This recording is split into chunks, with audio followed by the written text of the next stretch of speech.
Forgive me, darling, but I must condemn you to an eternity of oblivion. After night will come day, after winter, spring. But the truth will remain unchanged. A man is a predictable, short-lived creature, and therefore a weak one. Certainly you can come up with many excuses to justify what you're about to do. Whether it's jealousy, boredom, or arrogance, whatever pushes you to take the decisive step from this very moment, you will never be free of fear.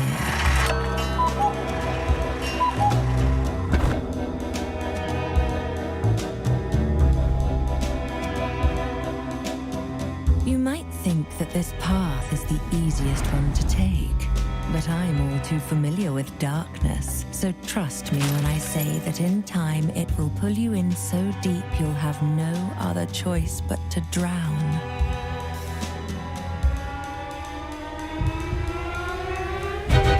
You have made your decision, and you will pay for it.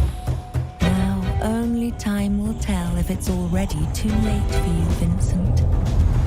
The question is, what happens next?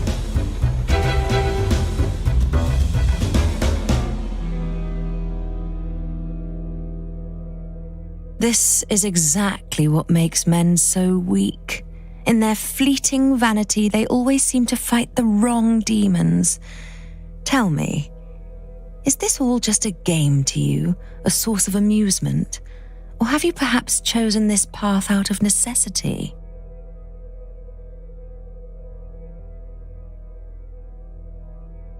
How interesting.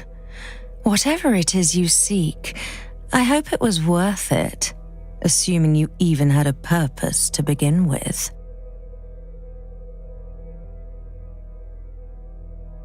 Oh, darling, your thoughts are yet unfledged, but then so are you.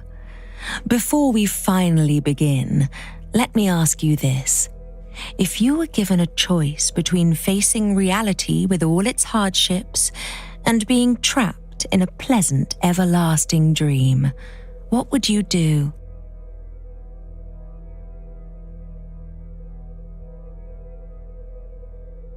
Well, then so it shall be.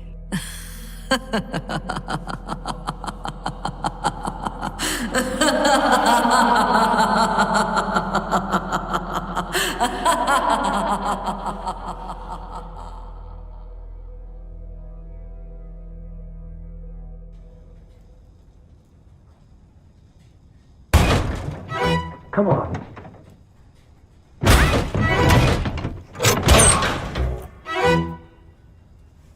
What the? What did she do to me? Am I dead? This doesn't exactly look like purgatory. Where the hell am I?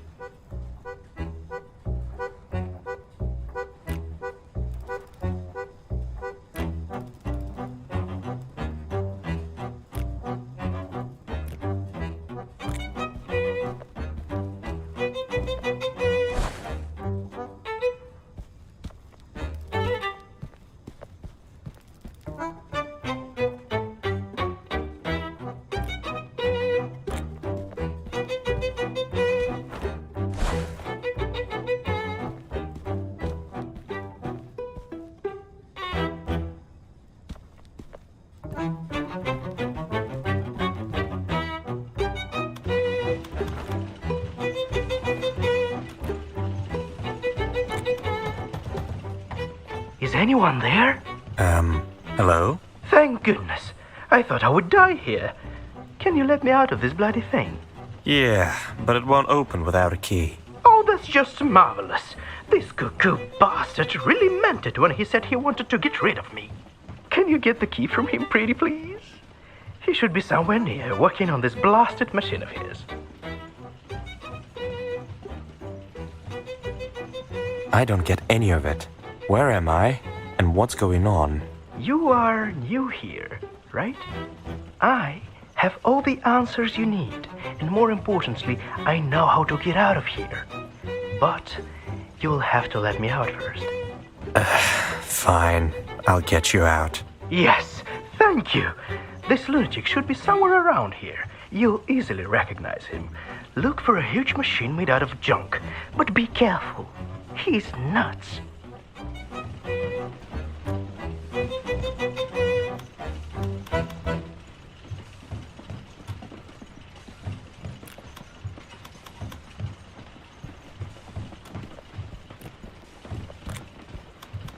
Hey! Don't touch my food!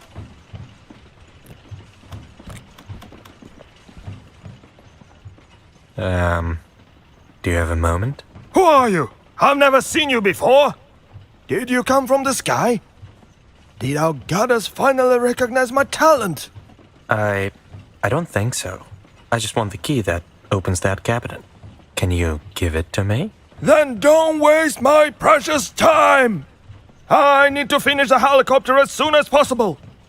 But I can't find a rudder.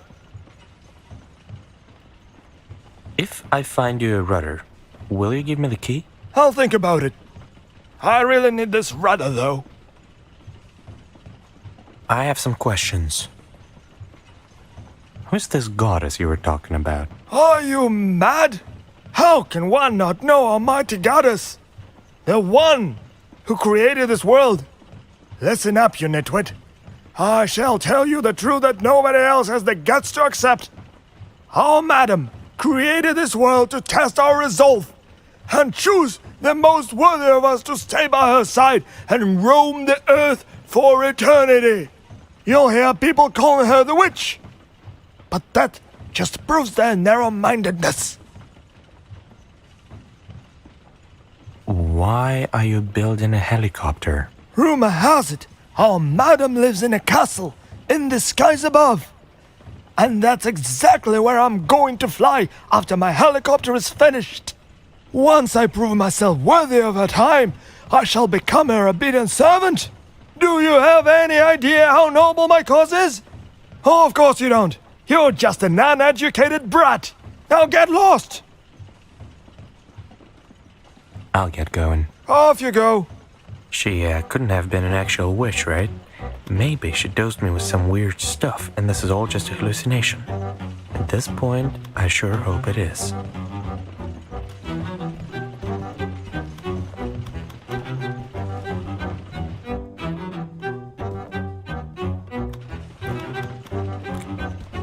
I'm still here. I'll get going.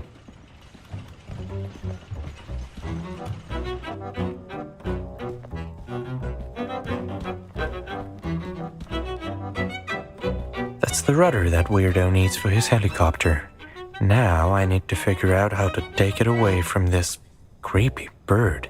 Did you just call me creepy? Excuse me? What's with that look on your face? Scared much? Am I really talking to a bird right now? How rude. First of all, I am not just a bird, I am a raven, a proud and clever creature from the Corvidae family. So show some respect. It is not my true form, of course, but I lost my human image a long time ago. Okay, I guess I am talking to birds now. I need this rudder that you're holding. Why do you need it? Oh, you're going to give it back to that uncultured fanatic, aren't you? I won't give it to you. Why don't you want to give the rudder to that crazy guy? He called my poetry superficial and pretentious. Can you imagine that? This is what he gets for butchering my art. You better tell him that. Are you sure you can't give me the rudder? Did I stutter? You're not getting it unless... Unless... what? Unless you bring me something French which smells funny. That's weirdly specific. An artist's desires may be rather unconventional. Fine, I'll think of something. Yes? Are you serious? Am I going insane? Aren't we all insane in some way? I'm not sure what's wrong with you per se, but if she sent you here, there must have been a reason. What do you mean? It's not your true form. I see you're new here. This world slowly changes everyone who ends up here, one way or another. It brings out your true nature. I guess I can be considered lucky, as I've seen people turning into horrible creatures or ending up disfigured for eternity. Farewell. Goodbye.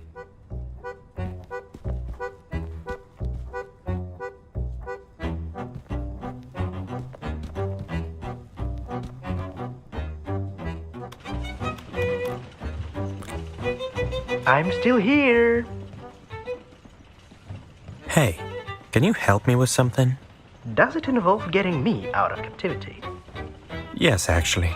I need you to make some noise to distract that crazy guy so I can steal his cheese. I don't see how stealing his cheese has anything to do with my escape, but I guess I have no other choice but to trust you. Have you tried talking to him first? I don't think that's a good idea.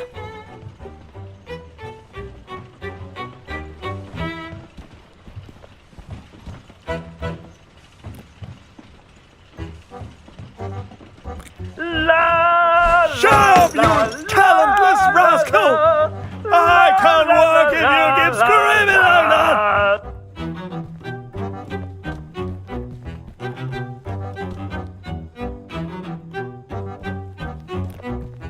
Yes? Are you trying to bribe me with food? I'm not sure it's French, but it definitely smells like it. Fair enough. You know how to convince a starving artist. I'll give you that. Here, take the rudder. Thank you. But before you go, you must absolutely hear my new poem. Okay. By the road so blue yet homely, haunted by dark witches only, where reigns Beatrice at night, on a blooded throne sits tight. I have roamed this absurd land, touched by fire, your lonely friend. It's not finished yet, so I'd appreciate a second opinion.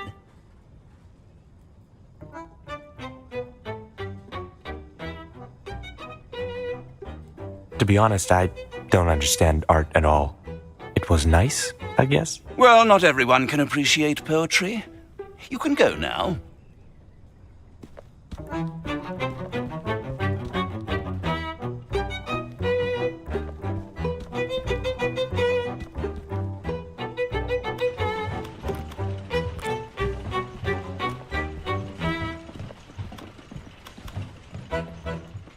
What do you want? Is that what you need? Yes, exactly. But how did you get it? I couldn't find it anywhere. A professional never reveals his methods. Whatever. The most important thing is that now I can finally finish my helicopter. I never thought I'd say it, but I'm very grateful. What can I do for you in return? Give me the key from that cabinet, and we're even. Fine, you can have it. Just please be careful with that charlatan. I certainly will. Good luck.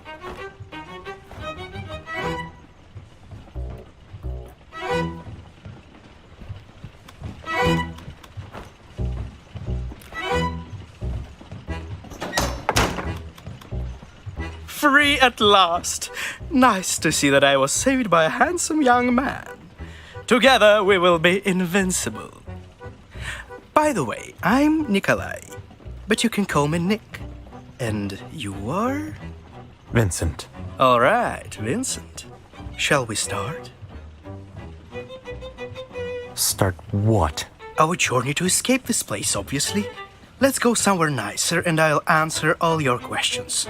I'm sure you have plenty. Sure. Lead the way.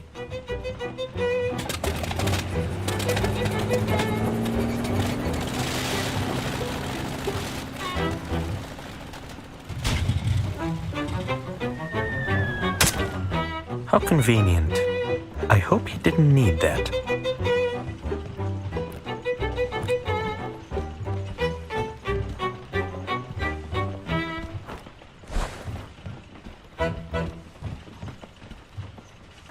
Maybe this cable car will get me out of this junkyard.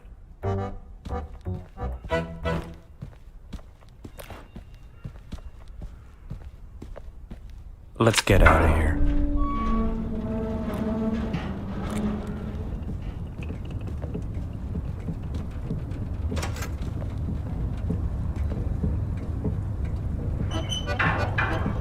Now, will you tell me what's going on?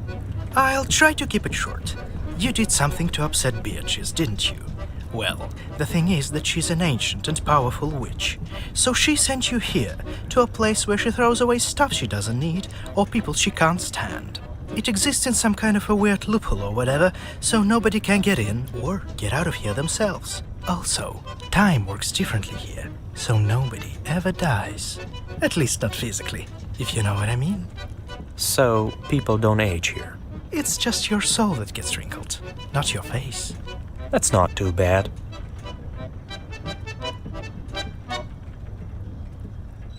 What happened? Oh, it happens all the time. What do you think this bucket of rocks is here for?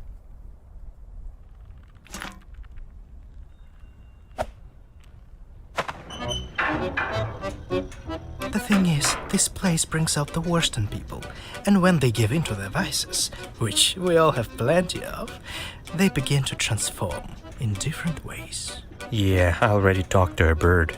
Is this why you have ghost legs? Bingo! Some of us get used to the changes, but I don't fancy becoming an actual ghost at all. And the worst part is that you can't predict these things. It just happens, or doesn't. Have you ever seen a baby pigeon? Because I haven't. Isn't that weird?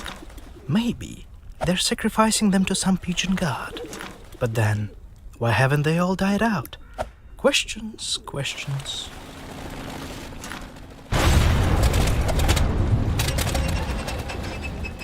Okay. By the way, what did you do to piss off Beatrice? I tried to steal some fancy necklace from her. Thought she was just a lonely crone with a fortune, not an actual witch.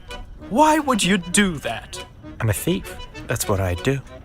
Well, you better not steal anything here. Don't forget what I told you about this world bringing out the worst in people.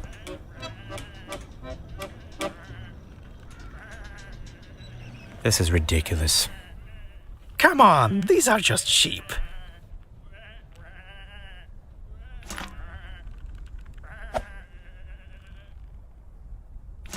How rude. Let's go, Philip. You were saying something about getting out of here. Oh, right. I already told you that nobody can get in or get out of here themselves. But there is, in fact, a way to summon Beatrice and graciously ask her to let us both out. Keep talking. A long time ago, Beatrice left a spell to the first inhabitants of this world, which allowed them to summon her. But humans are greedy bastards, so everybody wanted to have it for themselves. In the end, they tore it into pieces, and each of them took one. Everyone thinks it's just a legend. But I know the spell exists. We just need to get all 7 pieces. That's funny. I could have crossed this ravine without the cable car. I keep forgetting that I can fly, you know? No, I don't. Alright, so what's the catch? There's no catch. You see, I'm not very well liked here for a completely unknown reason, given my charming nature. Also, my semi-ghost situation keeps getting worse. That's why I need your help. Are you in? I'm in. I knew you were the one to get me out of here. Oh, and one more thing. Does this place have a name or something? Ah, sure. It's called Whateverland. Whatever. What? Whateverland!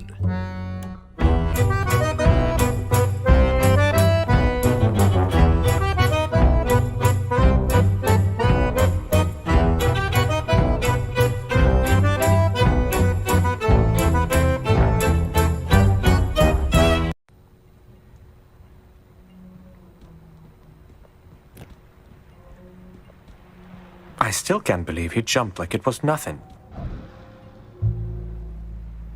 Did he just... Yeah, he did. We should help him. Sure. Why not?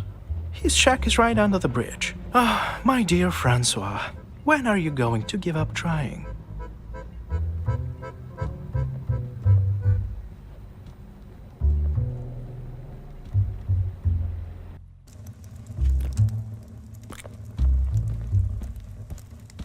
Hello. I just saw you jump from that bridge. So? I mean, you're alive. Oh, you're new here, right? No one can die in Whateverland. Sadly. Really? I already told you nobody can die here. Were you even listening? Oh, yeah, you did tell me that. It's just not every day that people jump off bridges right in front of me.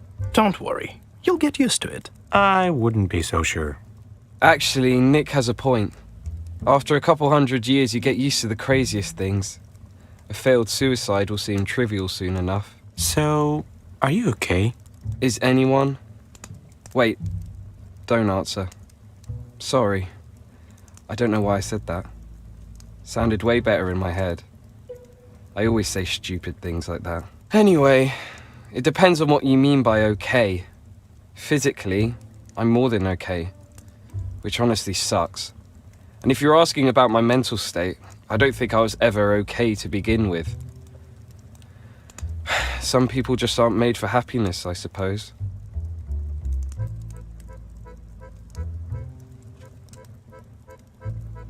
However bad you feel, killing yourself is never the answer. Oh, right. If you're going to suggest positive thinking, meditation and yoga, then please save your breath. I guess it's good that you don't understand what I'm talking about. I wouldn't wish that kind of emptiness on anyone. I'm sorry. I'd like to be alone if you don't mind. Sure. Take care.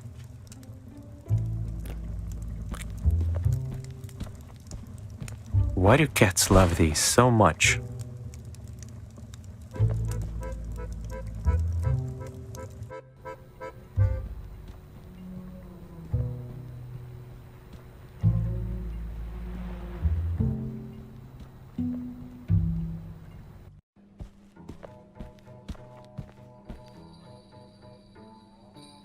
Nick, there you are.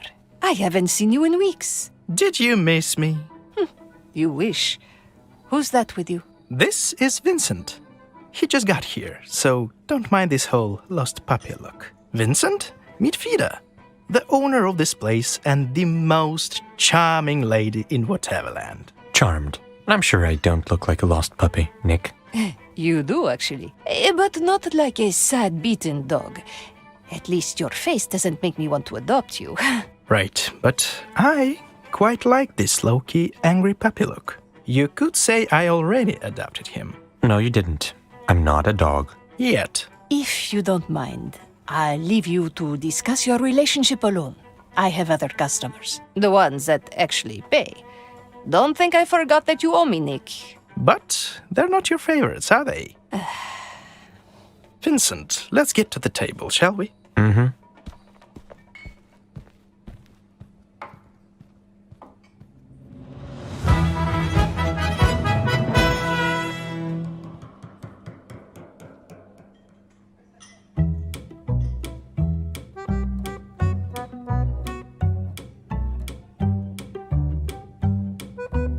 Lucky you.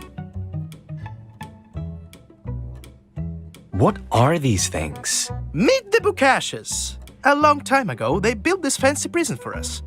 But we're friends now. Alright, but why are they on my table? They've chosen you. Have chosen me. You heard me. They are your team now. Judging by the look on your face, you're not a teamwork kind of guy. But don't fret. They're professionals. Professionals at what? At playing Bell and Bones, obviously. You could say that it's a game we play here. But it's not just a game.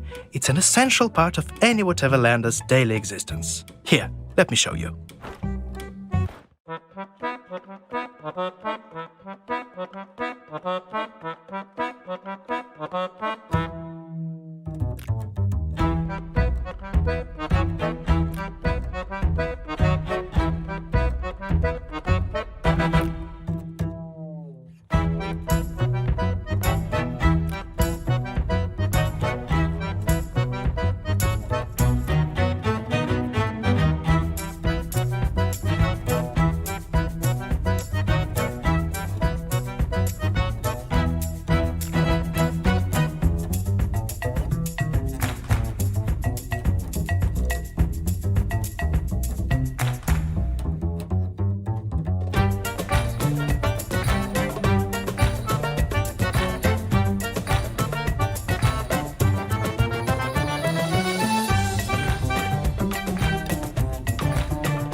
By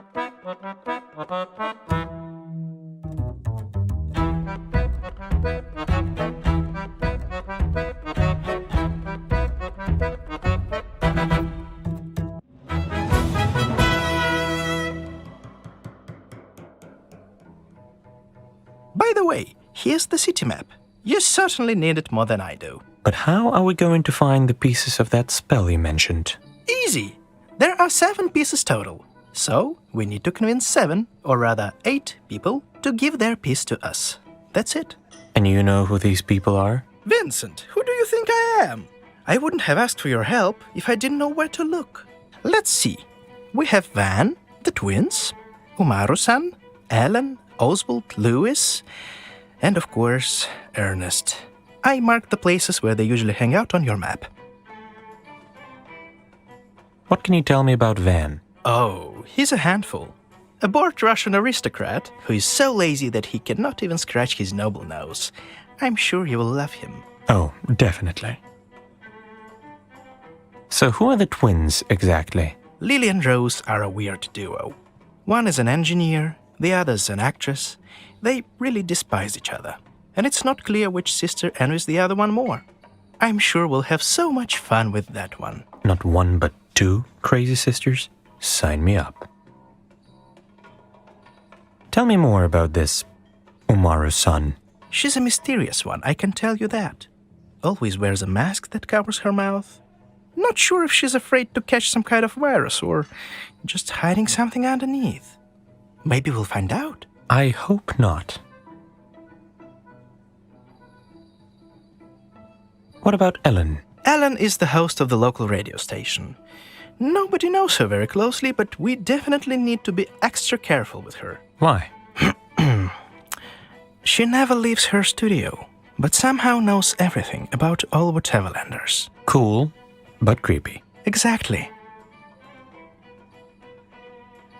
What do you have on Oswald? Not much, apart from the fact that he breeds rabbits. I don't know how and why he does it, but there's that.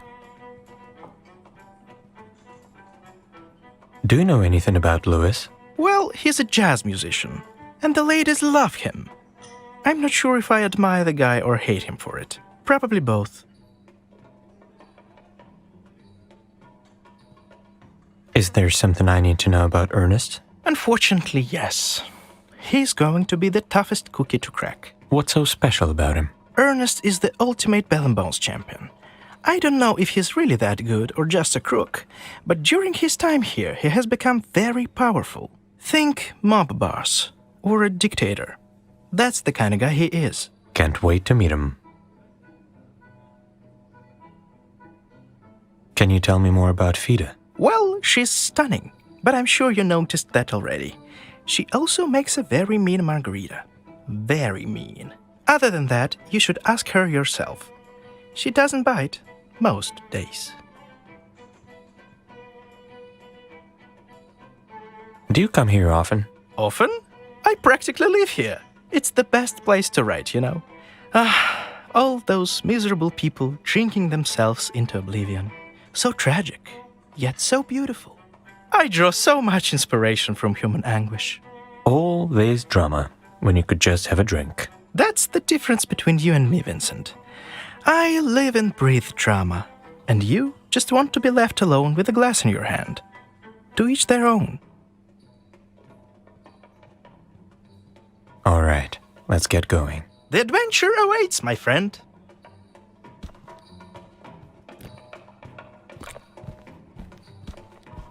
Do you need anything? So, what did you do to Beatrice? Me? Nothing at all. We only met briefly, but she seemed very nice to me. Then why are you here? Because I needed to escape. I called, and she answered. What were you escaping? A life where opening a bar like this was impossible for someone like me. A life full of fear and submission. I hope this answers your question. How well do you know Nick? Quite well. He can be very annoying, but I know he has a good heart. So, you better be good to him, or I'll make a kebab out of you. Don't worry, he's in good hands. Good. If he ever gets on your nerves, just ignore him. Works like a charm. Besides, I don't think you'd make a good kebab. Too skinny. You two realize that I can hear you, right? And I'm not annoying.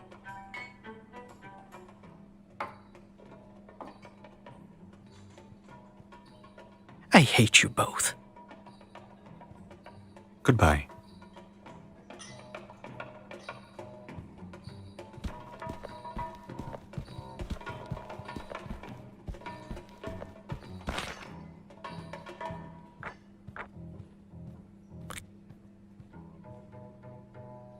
Whateverland radio.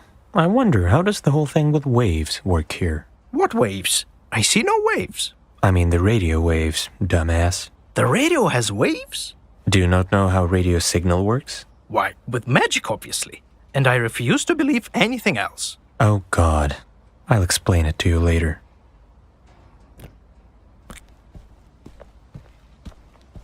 Lucky me. Hello? Is that you? Yes, it's me. Open up. Dude, now I can tell you're definitely not him. But props for trying. So, who are you then? It's Vincent, the new guy. I need to talk to you. Vincent, the new guy? I think I heard about you. What do you want then? I just want to talk. That's all. Yeah, I don't think I can let you in. Ellen, right? Listen, there's something important I need to talk to you about, but you have to let me in. All right, Vincent. Let's hear what you have to say.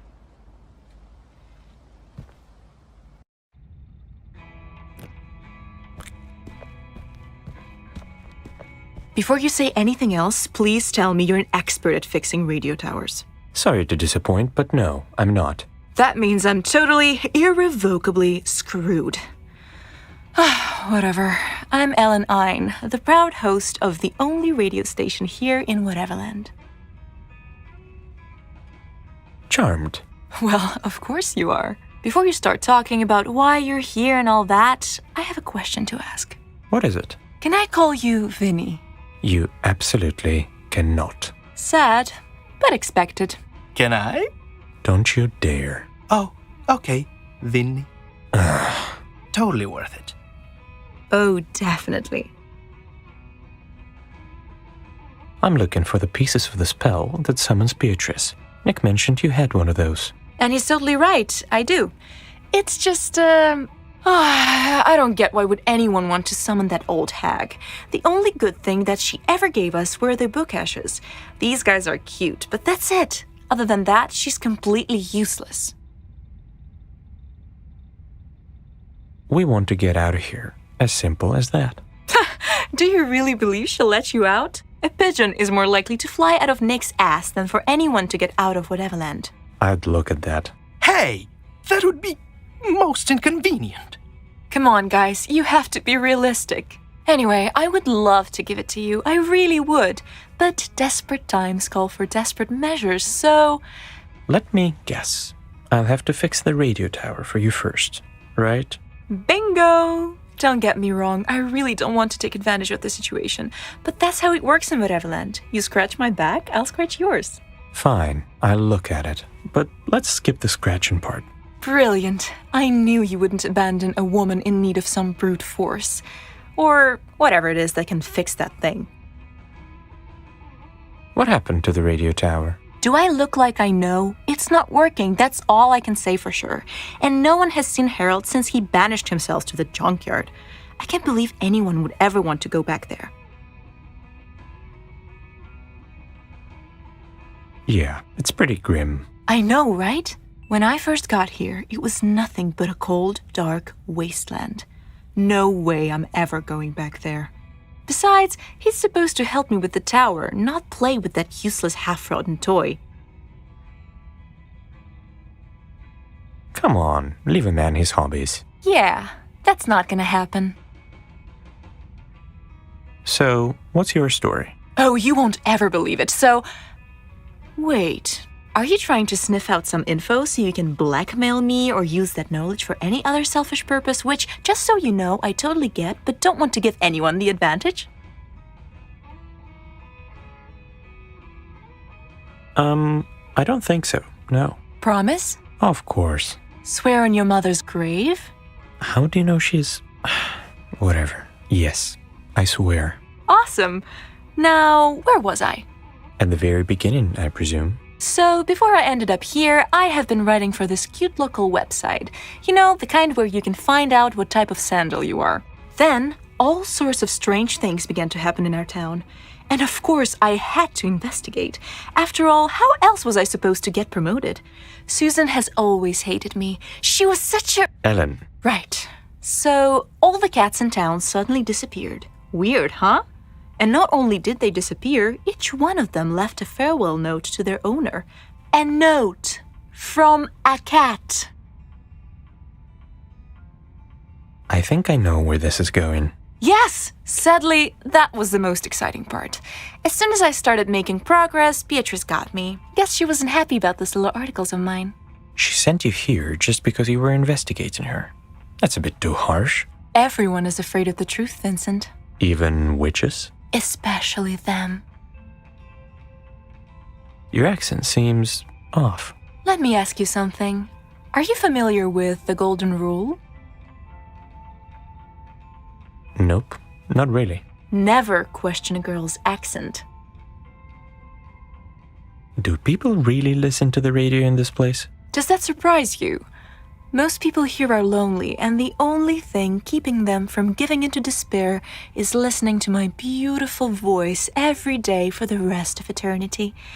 At least that's how I like to think about it. So you're the only journalist here? I wouldn't call it journalism. I'm more of an entertainer, you know? Sure, I talk about everything that happens in town, Bell and Bones tournaments, Eddie's poetry nights, Ernest and his crew being annoying per usual, things like that. But mostly I just talk. Now that I think of it, you could compare my job to that of a therapist. But better, obviously. I'll look around. Sure, just don't touch anything.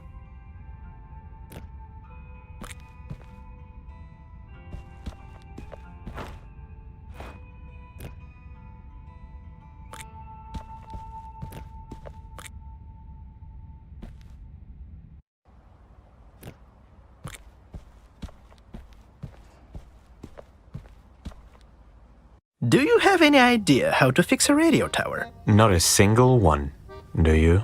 Nope. Wait! Ellen mentioned an instruction Harold left here somewhere. I'm sure it will make our lives easier. Or confuse us even further. Or that.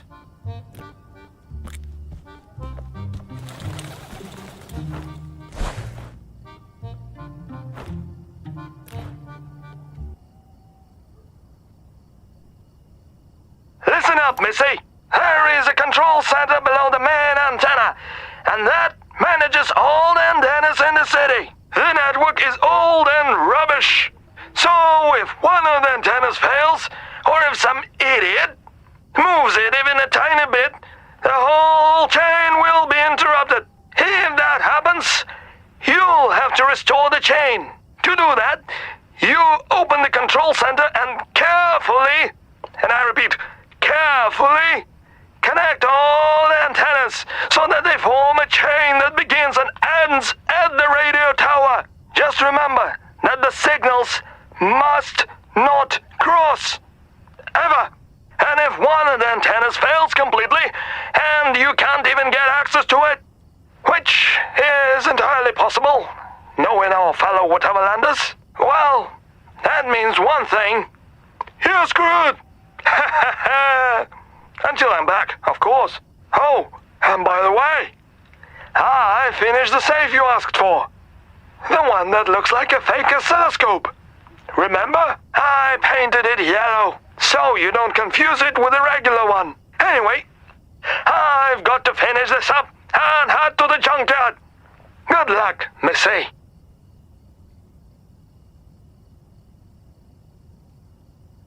Stay with me or leave me, leaving all behind. Never felt I cried or lost my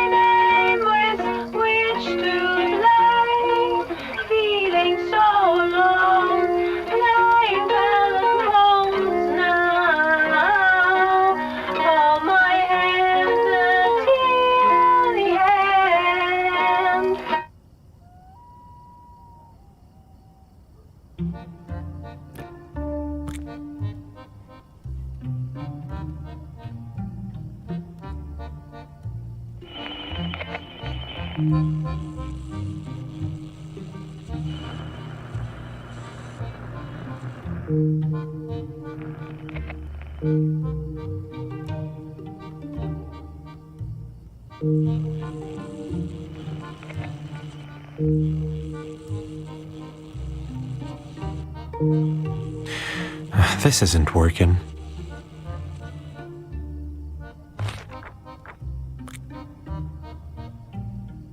Someone obviously misses sunlight. Someone obviously misses sunlight.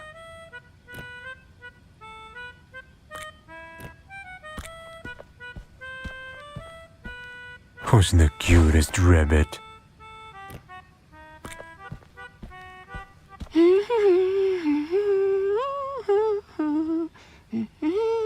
Do you know where I can find Hilda von Elbuck? Well, duh, that's me. And just call me Hilda. By the way, that name makes me want to puke. Do you want something? Is that a satellite dish turned into a giant lamp? Genius, isn't it? There are no sunny days here in Whateverland, and I love the sun, even if it gives me those nasty freckles. Ew. You know a lamp is not the same as the sun, right? No, I'm clearly that stupid. Thanks for enlightening me. Pun intended. I need to fix the radio tower, but that means giving up your sunlight. So you think I'm going to sacrifice my brilliant invention for you to fix the radio tower? Think again. Besides, I'm still not over Ellen giving me that horrible haircut. I had to wear a hat for months. How about a game of Bell and Bones? If I win, you fix the satellite. All right, old man, but I'll make sure you don't win.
I'm sure you just got lucky, that's all.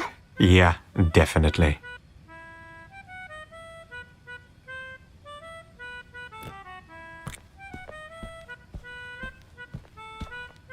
Yeah? What kind of name is Von Elbuck? Sounds fancy. A name that gives you status and freedom if you're a boy, and a lot of stupid limitations if you're a girl. It's a shitty name, but it has no power over me. Not anymore. I guess sometimes being a noble can be a real burden. The Von Elbacks are not the worst family to be born into, but it was always hard for me to fit in. Feeling like an outcast in your own family is something I wouldn't wish on anyone. Pardon my language, but it sucks ass. Why are you here? I haven't seen any other kids in Whateverland. Because I'm the only one. And I'm not a kid. I'm 14, you moron. I don't usually talk about how I ended up here. Let's just say I was willing to do anything to get away from my family. I suppose I went a little too far. Still, it's cruel to trap someone so young in a place like this. You think Beatrice is cruel? Look around. Does this look like hell to you? Yes, for some people it's torture, but others are trying to build something here and go on with their lives. At least in Whateverland, I'm finally free. Other stuff is a small price to pay, especially if you're not stupid. Sorry, I didn't mean to get all philosophical. How did you become so good at Bell and Bones? I'm smart, that's all. However, you don't have to be a genius to be good at this game. It's pretty basic. Do you have any professional advice? Take good care of your book ashes. They play better when they're happy. And don't be an idiot. But that's just general life advice. I have to go. Bye, Oldilocks.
Yes.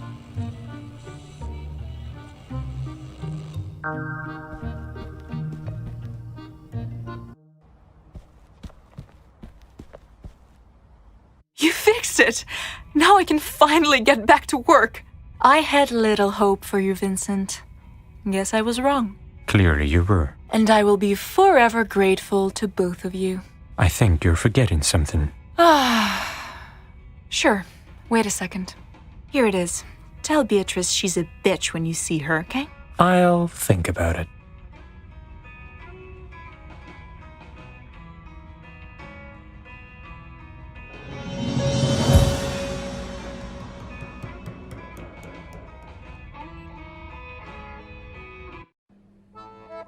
Vincent, you have absolutely outdone yourself with this one. Fix the radio and beat Hilda at Bell and Bones in the meantime. And she's one of the champions, remember? Who knows? Maybe I could become the champion around here. Well, we might as well find out soon. Now let's drink. How many times should I remind you that I don't drink while working? Can't relate. Fine. Then let's go get those pieces. Because that's certainly more exciting than having a little party. I can see why you never succeeded at escaping before. Oh, shut up. Although, you're not wrong. Mirror, mirror on the wall, who's the vilest of them all? If you answer, I shall be the only one you'll want to see. But tell the truth you only must, be it through fear or mere disgust. And never shall we disagree. Oh, mirror, mirror, is it me?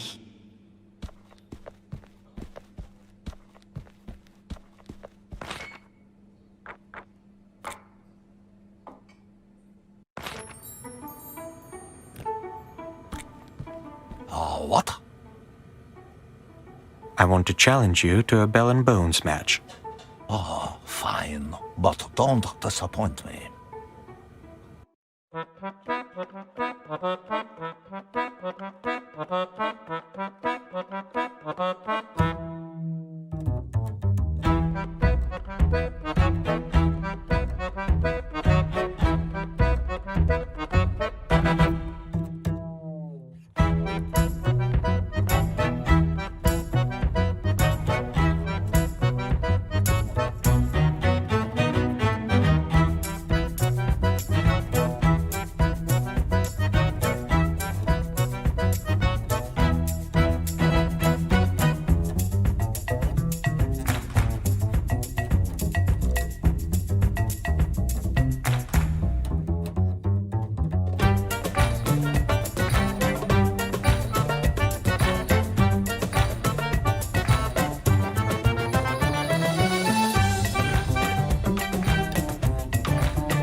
You disappoint me.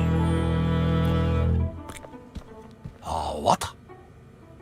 I want to challenge you to a bell and bones match. Oh, fine. But don't disappoint me.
I didn't expect to lose.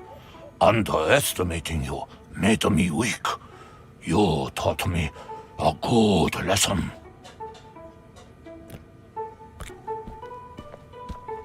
Welcome to Uzu Ramen.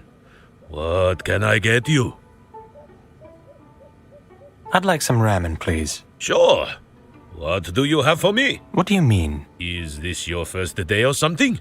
Listen, there's no money here in Whateverland. So we trade stuff to get other stuff. If I like your offer, then we have a deal. Nick should have told you. Yeah, you should have. Oh, please don't give me that look. The opportunity just didn't present itself, you know? Well, now you know.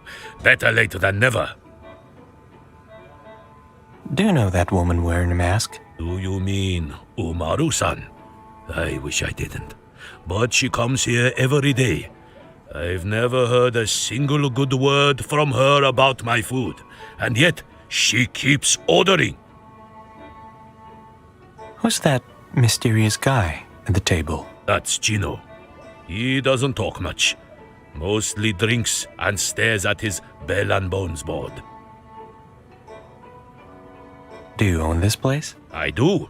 And I'm proud of it. When I first got here, I thought my life was over. But running this shop gave me a new purpose.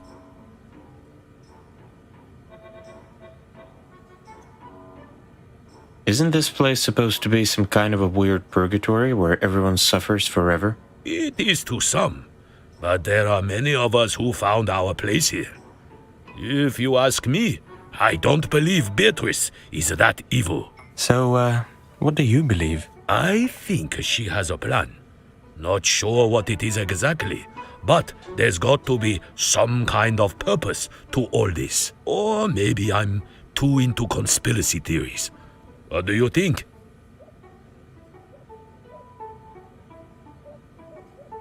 You're probably overthinking it. Maybe, but you never know. Goodbye. Be careful out there. Hey, do I know you? You look familiar.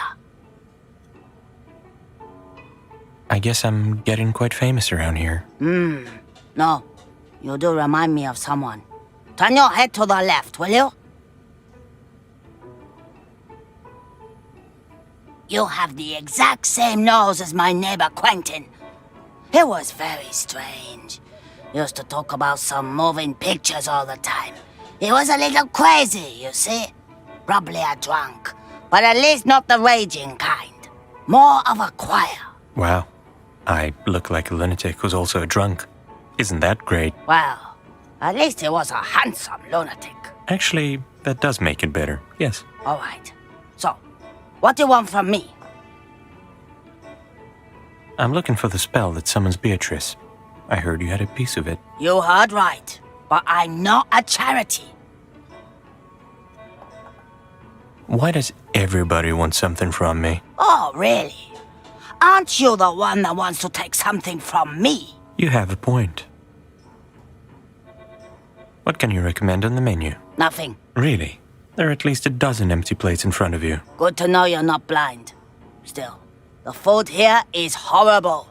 I haven't had a decent ramen in more than a century. Are you serious? You're suffering from a lack of good ramen? You think I'm insane? Surely it's easy to mock an old, helpless lady. Let's see you after a few decades in this hellhole. If I cook you the perfect ramen, will you give me your piece of the spell? If you do that, I'll even give you a kiss. Relax. I'm just kidding. But you should have seen your face. If your ramen is at least half as good as the one I had back then, the spell is yours. I don't even know why I kept it all these years. Probably to piss off Ernest. What about Ernest? He once sent his men after me, hoping I'd just give him my piece of the spell. So, why didn't you?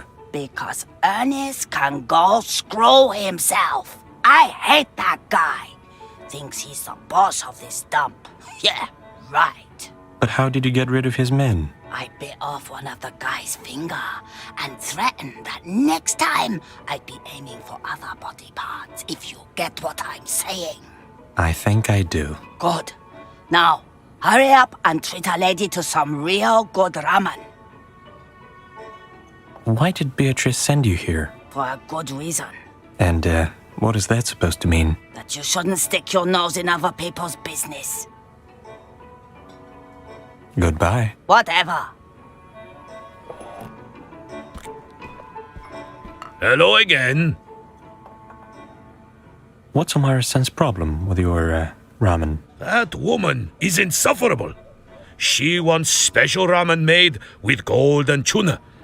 I'm not sure it even exists here in Whateverland, but Even if it did, I'd never make it for her. Why not? Because who puts tuna in ramen, even if it's golden? Actually, I'd try that. Of course you would. Feel free to use my kitchen if you decide to make that weird tuna ramen for her. The recipe should be near the stove. Oh, and don't put any kind of alcohol in it, or she'll pass out. Got it. Thanks for the help. I'm just curious to see what's going to happen. Do you have any idea where I can find that special golden tuna? Try asking Santiago at the market. He is the local fisherman, so if anyone can help you, it's him. Goodbye. Be careful out there.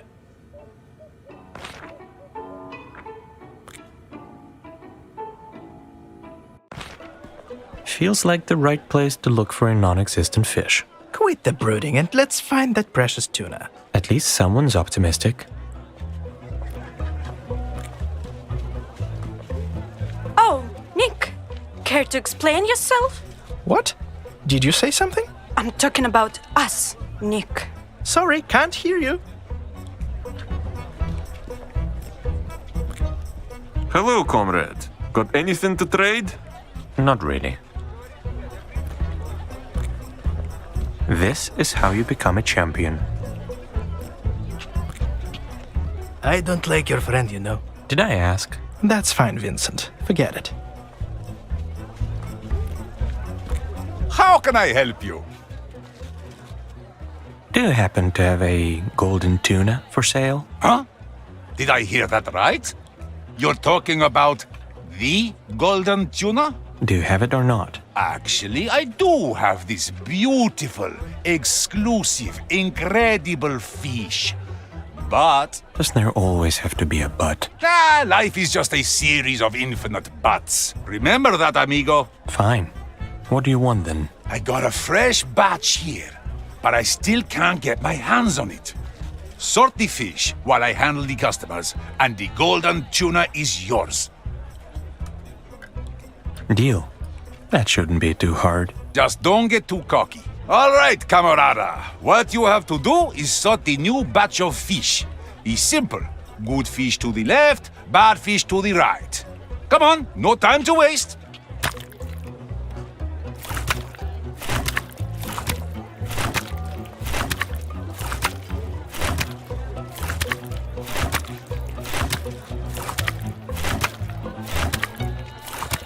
Not bad, camarada. But the next batch is a little different. If you see a fish with red fins, put it to the left, even if it looks rotten. Sounds strange, I know, but that's kind of a weird delicacy we have here. Tastes like a first kiss. Nasty, but unforgettable.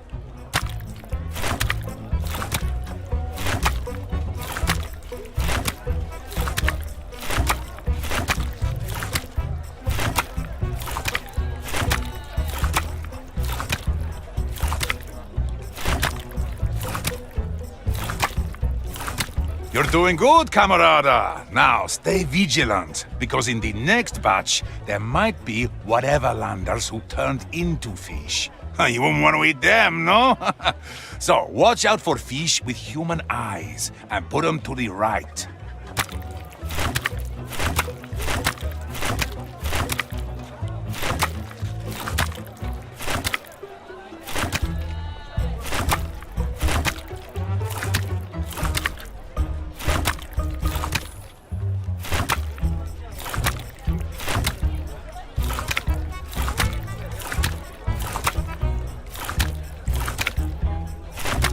Tired already? No worries, this is the last batch, but a very tricky one. You see, local cats found out we were throwing fishy Whateverlanders away. So they started drawing eyes on the fresh fish to confuse us and snatch it for themselves. Don't let those fake eyes confuse you.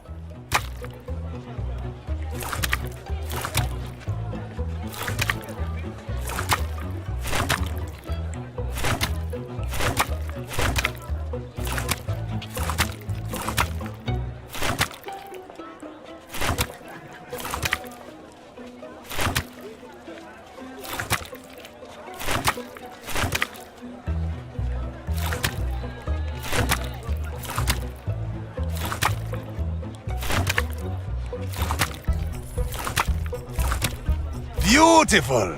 All the fish is in the right place, thanks to you, camarada. Here's your golden tuna, just as I promised.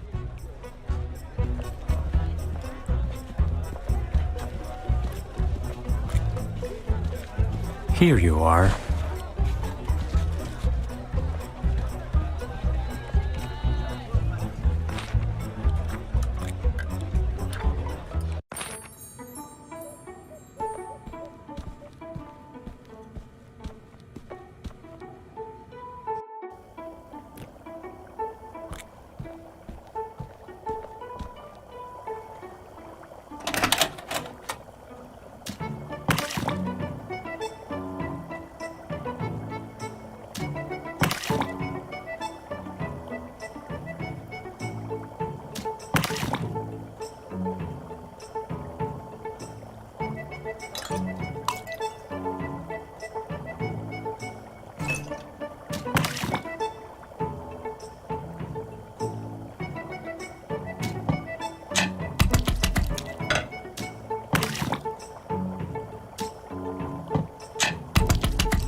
Yes?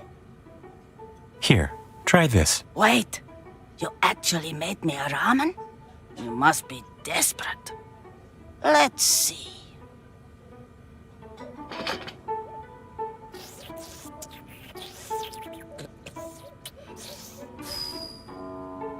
It's not bad. Not bad at all, actually. The tuna is melting in my mouth like fresh butter. Reminds me of the good old days. You managed to impress me. I'll give you that. Here, the spell is yours. Thank you. By the way, your taste is really weird. Ha! You think I don't know that? Now, get out of my face before I force you to make me another bowl.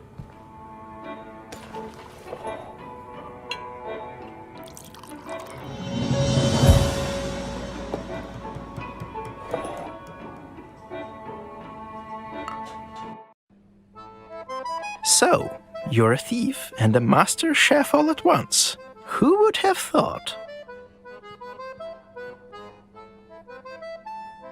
And a fish connoisseur, mind you. By the way, you look great in an apron. Just saying. Oh, I'm flattered. All that ramen made me hungry as a wolf. How about we order something to celebrate? Let's celebrate after we get out of here, alright? Remind me, why do I keep hanging out with you? Because I look great in an apron, obviously. Exactly. Now off we go. Her bones so fine and brittle, it barely took an hour, as tender flesh grew sweeter and blood was getting sour. Her eyes, so blue and clever, got dark and filled with fear. Tear her apart could never, too salty from the tears.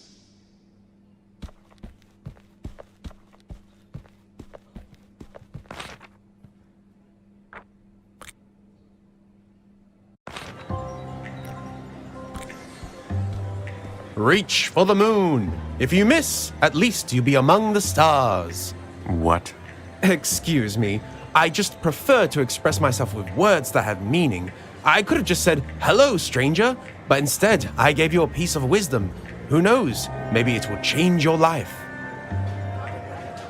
How do I get to the private lounge? Oh, it's easy. You don't. Why? This doesn't sound fair to me. Don't look at me. I'm not the one making the rules here. You can't go in there unless you've been invited by Ernest himself. And how do I get invited? How should I know? My job is to keep everyone safe and spread wisdom. You have to seek your own path. What do people do here? Play bell and bones mostly. And drink. Also fight occasionally. You think you can change lives with a cheesy motivational quote? Handle words carefully, for they have more power than atom bombs. Can you give me another quote? Life is what happens to you while you're busy making other plans.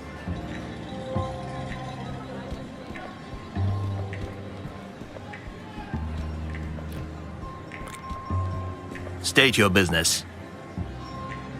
I want to talk to Ernest. You? Talk to the leader? Maybe in the next life, if you get one. And why is that? I thought all Whateverlanders were equal losers. That may be true, but the leader is not just a Whateverlander. He's above us all, the true master of this world. And, most importantly, he's invincible at Bell and Bones. Isn't Beatrice the one in charge here? She made Whateverland after all. It doesn't matter who created this place. Ernest is the one who made Whateverland great. Beatrice must bow her head before him. And she will. Very soon. Wow. Someone's delusional. Does Beatrice know that she's going to bow her head? I highly doubt that. You may think whatever you want, but that is the truth. Yeah, whatever. But is there really no way to get inside? Well, maybe if you become the second best Bell and Bones player in Whateverland and have a bet that might interest the leader, but that is not possible. So the answer is no. We'll see about that. Do you get tired from standing here all day? No. I do it to protect the leader from unwanted company, like yours. Doesn't your face hurt from scowling so much? No, it doesn't. Not even a little? No, not even a little. You have the worst job ever. What do you want from me? Of course I'm tired, standing here all day. And yes, it is hard to always look so threatening. But I am proud of my job, and it's an honor to serve the leader. So please, stop pestering me and mind your own business. Oh my, you really got to him, Vincent. No, he didn't. Oh yes, he very much did. I'm not listening to you anymore. What? Did you say something? I can't hear you. I knew you were a softie. The leather jacket always gives it away. I'll be back soon. I hope not.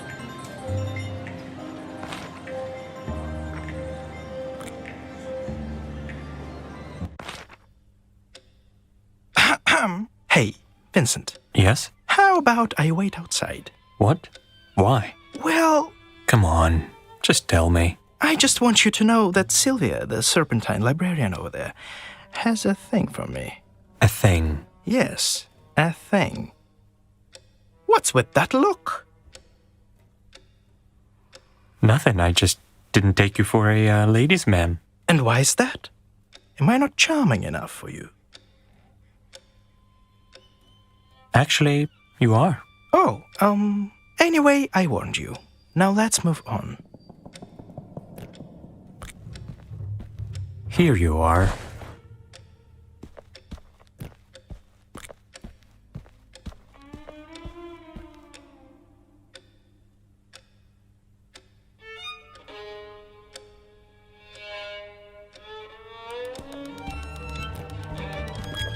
Nick, is that you?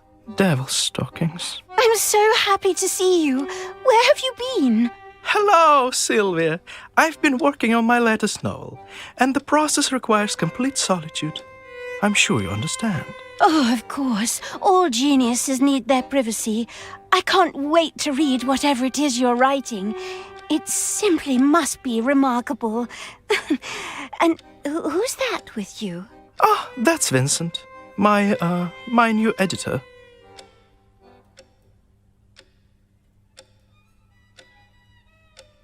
It's true. His next novel is so good, I can't believe it even exists.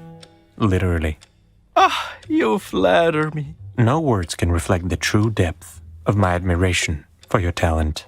Oh, stop it. No, you stop it. Are you two done? We are. What did these poor guys do to you? These? Oh, these are my assistants. Well, former assistants. Tom kept putting my favorite mug on the wrong side of the table.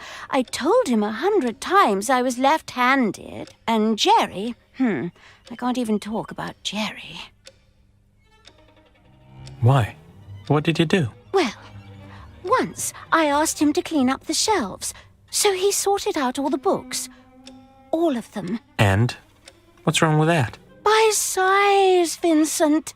He sorted them by size. Oh, God. If there ever was any God in Whateverland, he certainly turned his back on Jerry that day. So, you're into Nick, huh? Who? Me? No. Really? Not even a little bit? Vincent, I'm standing right here, you know? What? I'm just curious. I admire him as an author, that's all. Have you read any of his work? No, not yet, but I'm sure it's splendid. It must be. I'm sure it is, Sylvia. I'm sure it is. Do you have to be such a pain in the ass? Oh, absolutely. Can I get a snake fact? Certainly. Did you know that snakes only need to eat from 6 to 30 meals each year to be healthy? Oh, I wish I could do that too.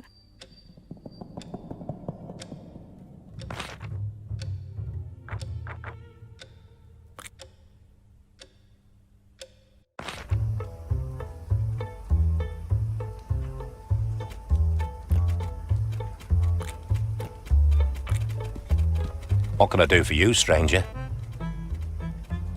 I'm here for the piece of the spell that summons Beatrice. What spell?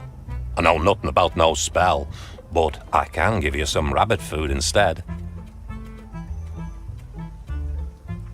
If your rabbit food can lure out witches, then sure, I'll take it. You never know what they put in these boxes. Wait, I think I remember now. Yeah, I definitely had it. You know, I'd just hand the piece to you right now, but I already gave it away. What? Why? Please don't scream at me. I hate loud noises, and you're scaring the rabbits. Anyway, I used that spell as a cushion for Bridget before the lovely cat lady offered me an old cushion from one of her cats. Obviously, I needed to give her something in return, so I just got rid of that useless scrap of paper. This is brilliant. Where can I find her? She lives very close to the library. The name's Claudia. Thanks for the help, and sorry I screamed at you. That's all I have to offer. I want to challenge you to a Bell and Bones match. All right, let's see what you got.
You're full of surprises. Now I need to up my game and get a rematch.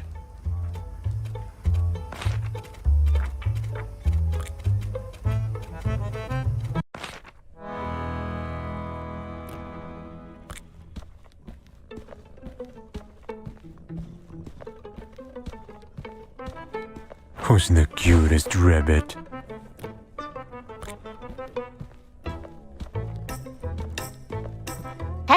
So, dear boys, care to join me for a cup of chamomile tea? No, thank you. I'm here to ask you something. All right, Sugar Plum. What do you need, then? I'm looking for a piece of the spell that you got from Oswald. The spell? Is it something important?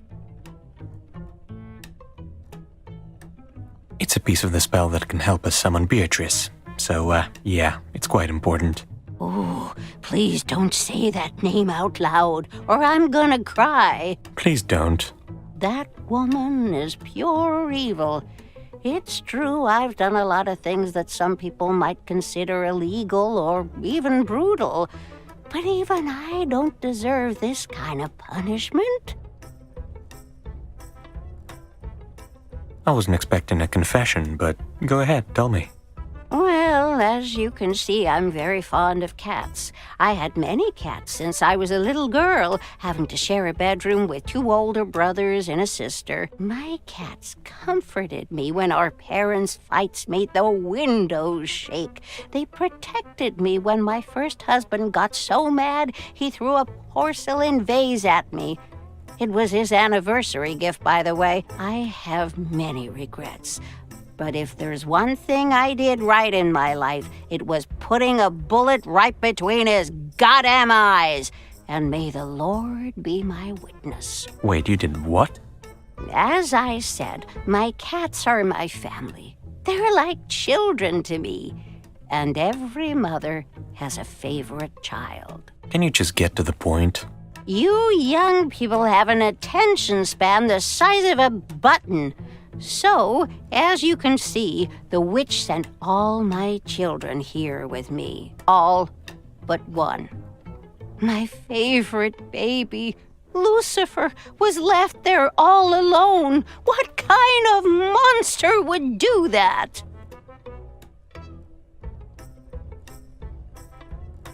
That sounds awful. Poor Lucifer. You're such a dear. So, about the spell, I remember Oswald giving me something like that. He said it was valuable, so I exchanged it. What? Are you serious? Are you sure you don't want that chamomile tea? You seem tense. Anyway, I gave that spell you're looking for to a sweet young man who used to help me with the cats. Can you be more specific? What's his name, and where can I find him?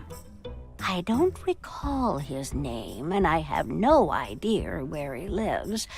But I heard he plays with the band at Louis' Jazz Club. A very nice boy, if only a little grim. Not like you, though. Just sad. Wears a horrible sweater. I think I should make him a new one. A grim guy in an ugly sweater. Got it. I want to challenge you to a Bell and Bones match. Oh, that's a marvelous idea.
This is ridiculous. Playing against a weak old lady and even daring to win. You should be ashamed of yourself, young man.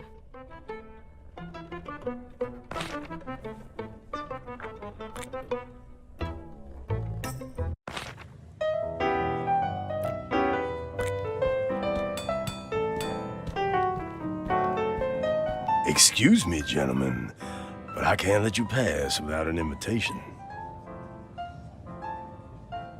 I need to speak to Lewis. It's urgent. Yeah, of course you do.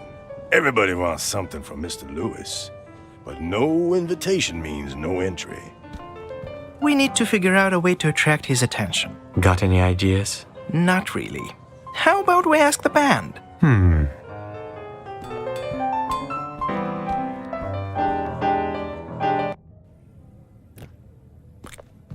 Welcome to our cave, stranger. And who are you guys? We're the Duck de l'Omelette, the best local jazz band. I'm Mo, and these are my dudes, Joe, Poe, and Lenny. Lenny? Seriously? Yeah, he just likes to be special, you know. Those damn drummers. Any idea how I can get Lewis's attention? Why? Why what? Why do you want to get his attention? Why not? I don't know. He's scary. There is a way. He usually comes out when the band is playing really well, or when someone dares to play something other than jazz. Then he'll definitely notice. But we only play jazz anyway, so that's out of the question. Well, shit. Actually, I can play guitar. Really? Why are you surprised? I am a ghost of many artistic talents. And a very humble one, at that. I used to play the lute when I was younger. And of course, I have a perfect ear for music, which is not surprising at all. So, how about we play together? That's not the worst idea ever. There's a guitar in the closet. Go get it so we can practice a bit. And you're back. The Duc de l'Omelette, huh? Please, don't ask. Well, now I just have to ask. Have you ever met Eddie? If you mean Eddie the huge talking raven, then yes, I have. So Poe here is a big fan of his poetry, like for real. Once we were hanging out in the Arabesque, and I saw actual tears in his eyes after Eddie finished reading one of his poems. I'm not sure where this is going. At that time, we were just thinking about the name for our band, and Poe had a brilliant idea. What if we asked that genius bird of a poet to come up with a name for us? So he did.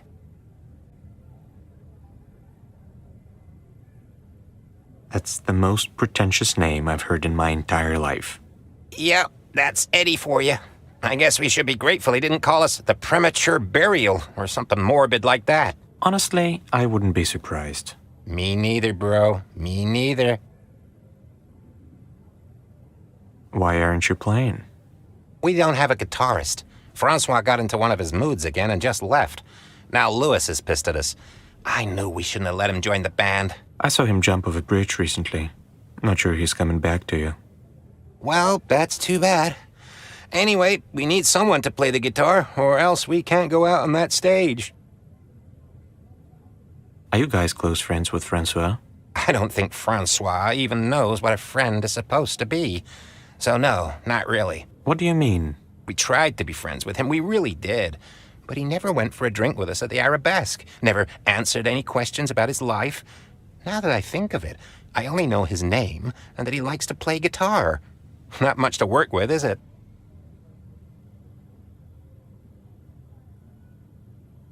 Have you ever thought about why he avoided all those questions? No, I haven't. If you really wanted to be his friend, maybe you should have tried to understand him first. Friendship is not just about hanging out after work, you know.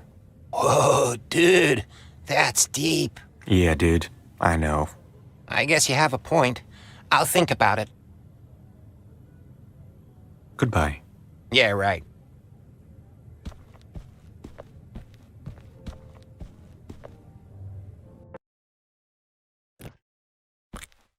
Hey, Vincent. What is it? Do you have a plan? Or am I supposed to improvise?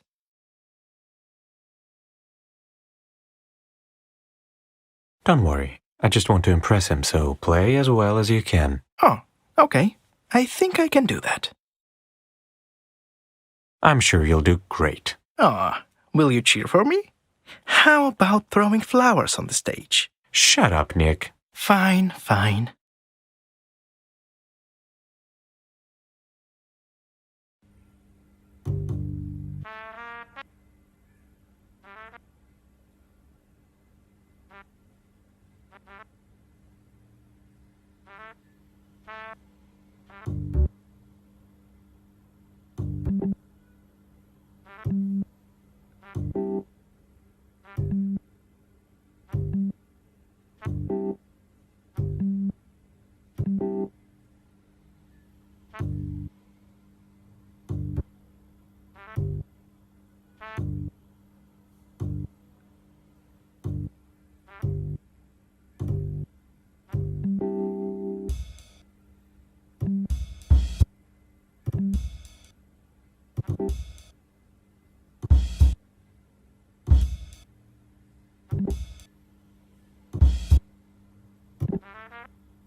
Mr. Lewis will see you now.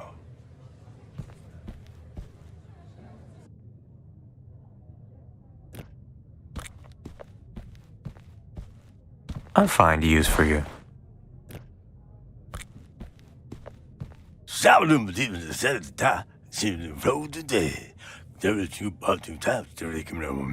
Sorry, what? I didn't quite catch that.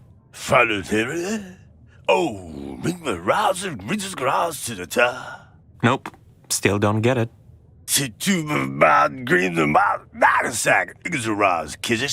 I completely forgot to tell you. As usual. Hey, don't act like I'm not helping you at all. Anyways, Louis doesn't speak like normal people. I figured that much, thank you. Will you let me finish? To understand what he's saying, you need to listen to his voice as if it was actual music. Okay, I'll try. So, Steven, I'm even more surprised than you are. Surprise! Not ball. Now that you bought in the touch there, you're probably that's it. By the way, having the Bible to be the bar. Louis, the major power to see the bar music of the Sunday weather. By the way, I'm in my I do it. Many drivers just like many other people. My name is Vincent. I'm not a local landmark of any kind, but still. Hi, miles of those out to silver miles of both. What have to do with men the mountain, Vincent? Anyway, what can I do for you to raise the mountain anymore, Vincent? There's something I need to take from you. Huh? I'm just rather children or something from you crazy company. No, it's not about your company. You sure? Pretty sure, yeah. What is his name? I need your piece of the spell that summons Beatrice. Oh, how do you know I am? Well, I did not get it, but you just never knows it right where you are. Guilty as charged. Well, that don't matter now. Yeah, but I was just sitting out town and sending you, and that's a surprise. You just showered me with compliments, and now there's a price tag on your help? I'm kidding. Not that we don't know how to ride. You can put me on that. Fine, what do you need me to do? Stitch up your favorite shirt? Cure a dying puppy? What is it? Ha! Nothing laughing at me, says. All about the September day of the most. Never the woman in the world. Her name is Fia. A date? With Fida? Yeah, doesn't surprise you. I mean, Fida is great and all, but you're obviously not lacking female attention. What is the importance of those attention? Nothing that you do with that. Even the beautiful girl is not shooting this out of all of this love. I totally agree. A romantic in disguise, are you now? Only a true argument is that important of love. Anyway, I want to ask you if you can go out on a date with me. Sure, I'll do it. Now that I think of it, you are a pretty good match. Thank you! Oh, I love it. I love you.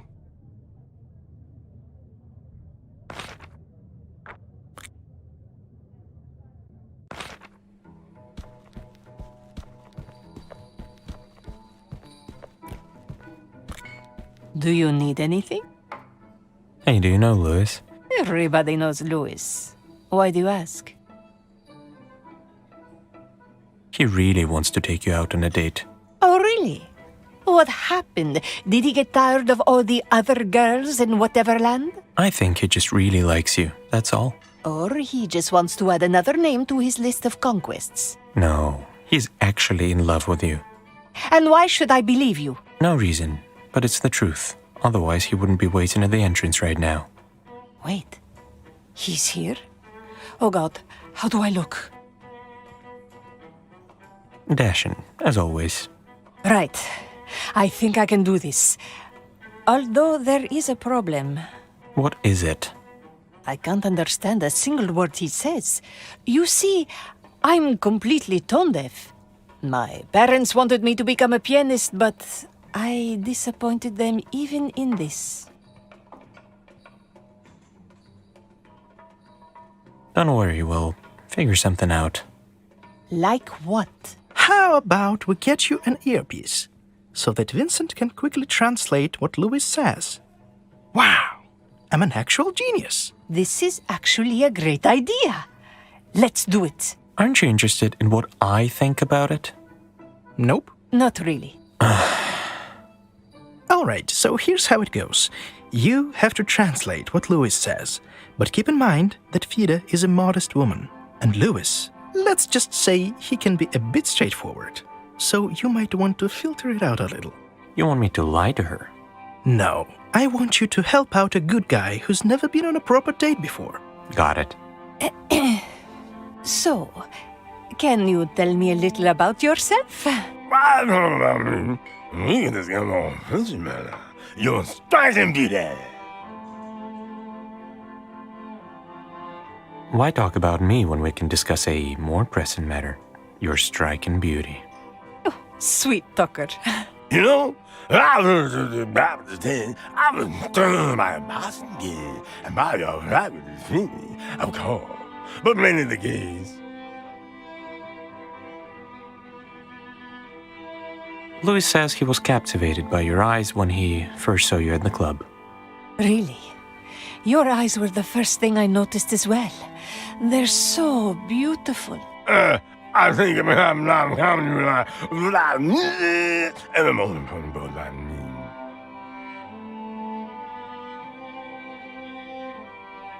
He really appreciates your love for music. It's something you two have in common. That's very true. I love music. Such a shame I have absolutely no ear for it. I always wanted to become, what you do in this bar. Super hot in the morning, that's the place like Whateverland. Although, you have to admit my jazz is not bad either.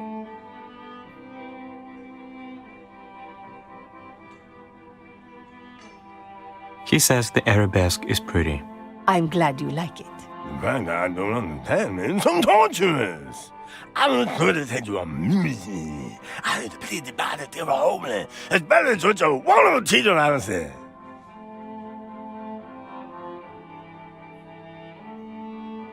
He would like to teach you music theory so you two can understand each other better. I would like that very much, actually.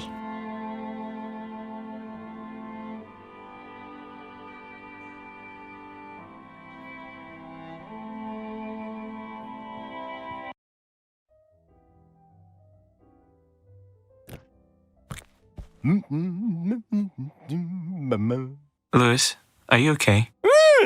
Oh, yeah, feel great. Feel really nice. Oh, thank you, my friend. Thank you. Better take this back. I'm on you and whatever land somewhere on the table ever. Good luck, Louis.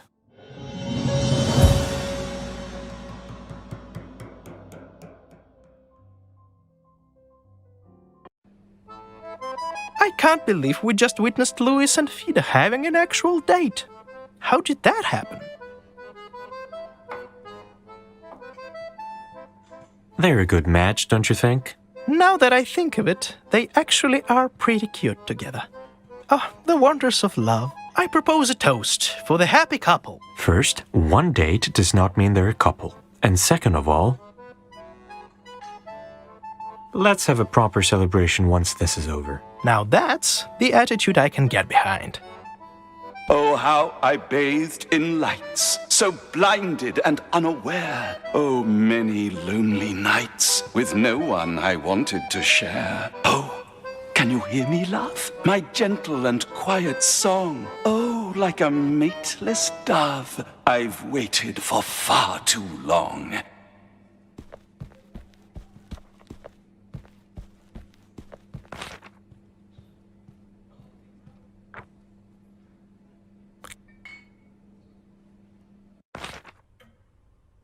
Is it just me or is it hot in here? Is it? Oh, it is, isn't it? It is. Or is it? I'm not doing this right now. Oh, Vincent, you're no fun. Oh, thank God you're finally here.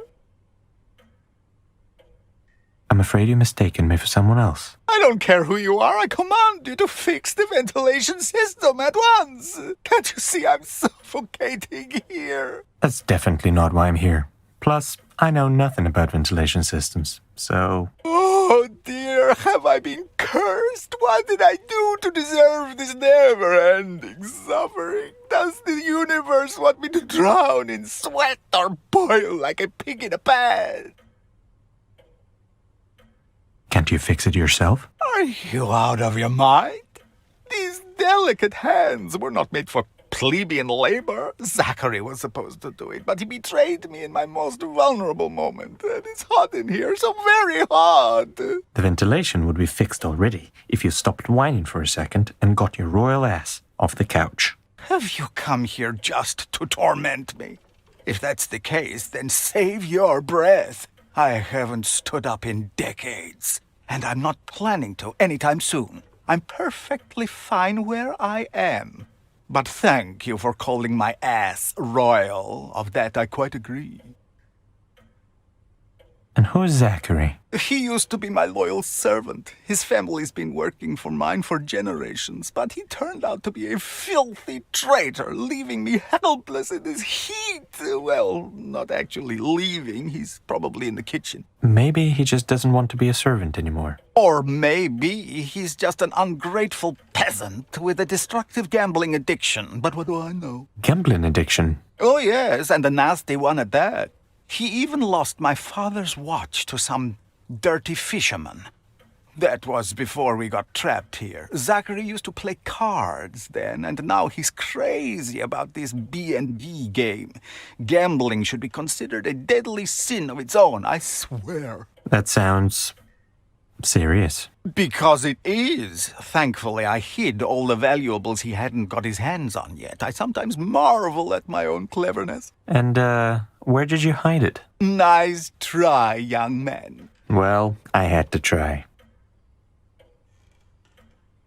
Actually, I'm here for your piece of the spell that summons Beatrice. What? That useless scrap of paper? I mean, that priceless document. Its value is hard to overestimate, truly. But perhaps if you fix the ventilation... I see what you did there. Fine. I'll look into it. Marvelous. I'll be right here in my office. How long has the ventilation been broken? Let's see, 15, 18... It's been about 27 years. This is pure torture. Even Dante couldn't have imagined a circle of hell as dreadful as this. You know, the Divine Comedy actually said something about being stuck in a flaming tomb, guarded by the Furies. Nikolai, are you suggesting I haven't read Dante? I mean, you'd be quite right, but now that you mention furries, I'm quite curious. Perhaps I should read it if I don't drown in my own sweat sooner. Ever thought about leaving the house? I like people with a sense of humor. Unless you weren't joking, but let's pretend that you were. I should go. I'll be here for now.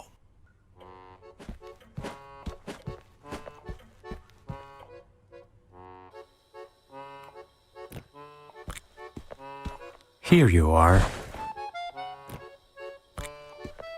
Who the hell are you? Oh, hi, Nick. Zachary, I haven't seen you in a while. I never wanted to see you ever again, but whatever. And you, I've never seen before. Ugh, whatever. I don't really care who you are. What do you want? I have to fix your ventilation system, so your master gives me his piece of the spell. Any idea how I can do that? Just head to the attic. The vent is up there. I haven't touched it in years, so hopefully it is not rotten. Also, if you see Pipsqueak, don't freak out. Tell him I said hi. And for the record, he's not my master. Not anymore. Got it. Let's hope it's fixable. Could be not. Can I ask you something? Sure. It's not like I'm busy contemplating my life choices. Why haven't you just fixed the vent yourself? There's no way I'm doing anything to please that lazy fat ass ever again. He can't even raise a teacup without my help. Working for him for half my life is one thing, but to serve for eternity? No thanks. I should have retired years ago. Then why are you still here? Good question. I tried to leave many times, but this place gets lonely. Don't get me wrong, I do hate that slug, but he's the only thing I have left from my normal life. I'm used to having him around, you know? It's comforting. Even when he's squealing like a pig before slaughter, there's also another reason. But I already told you enough. How did you and Van end up in Whateverland? Well, the story is just as dumb as Van himself. In short, he was in love with some lord's daughter. Like, really in love. Hard to believe, isn't it? And she was a real beauty, that much is true. But she was to marry some other guy, you know the drill, so Van ordered me to kill him. And I did. The end. Did you really kill the guy? Yes, with a teaspoon. Oh. Goodbye. Fine, whatever.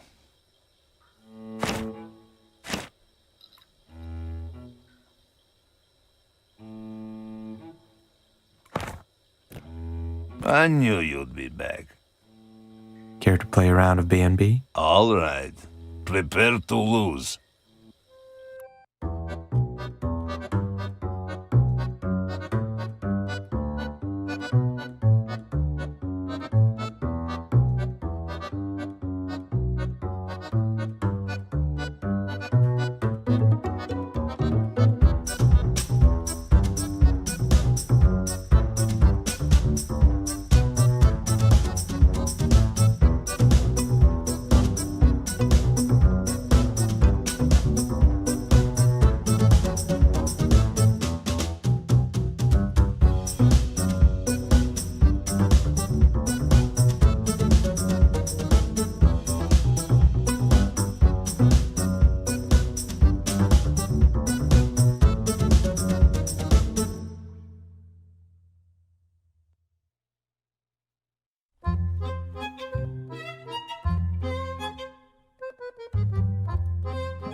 What?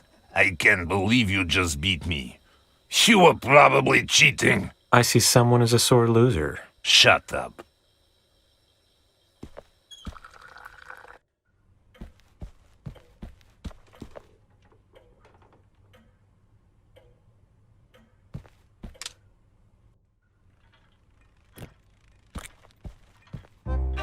The airflow is extremely weak.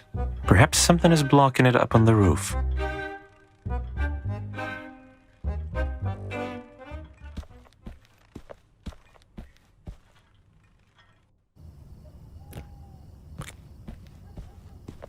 Squeak, squeak.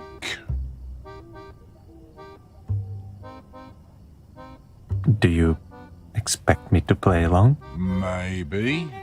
I don't know, man. Do you want to? Nope. Good. Yeah, let's not do that, man. So, why are you here? You're not Zachary, and he's like the only one who's ever been up here. I came to fix the ventilation. Any idea how I can do that? All right. Yeah, I don't know if you can do that, man. And why not? Well, if you haven't noticed, I kinda live here, man. So, Can't you move a little? Well, don't you see? Oh, I've got a house, a garden. What do you think that's worth nothing, man? What, you can just show up and kick me out with all my pretty flowers and shit?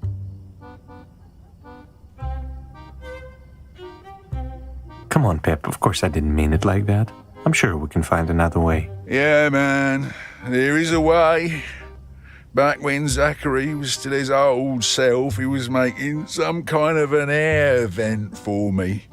I guess it could still be in his room. That could work. How long have you been living like that? Like what?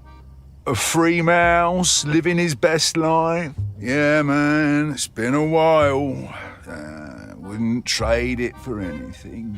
What? You don't miss your old life? No, man, not at all. There I had nothing, but here I have everything I need.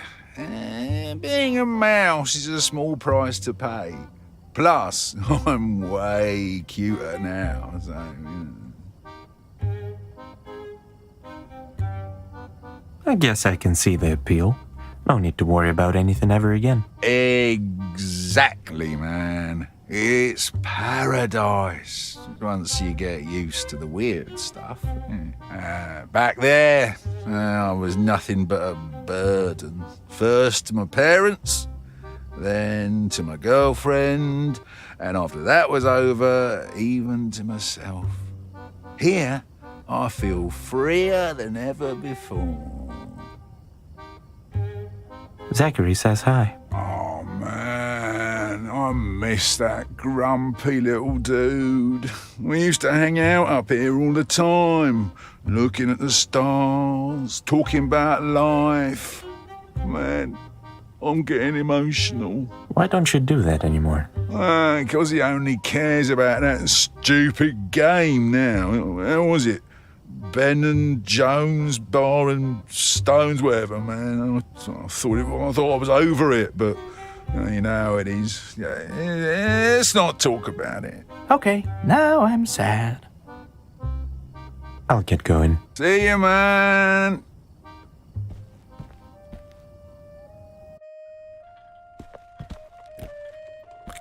Why do cats love these so much?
This works.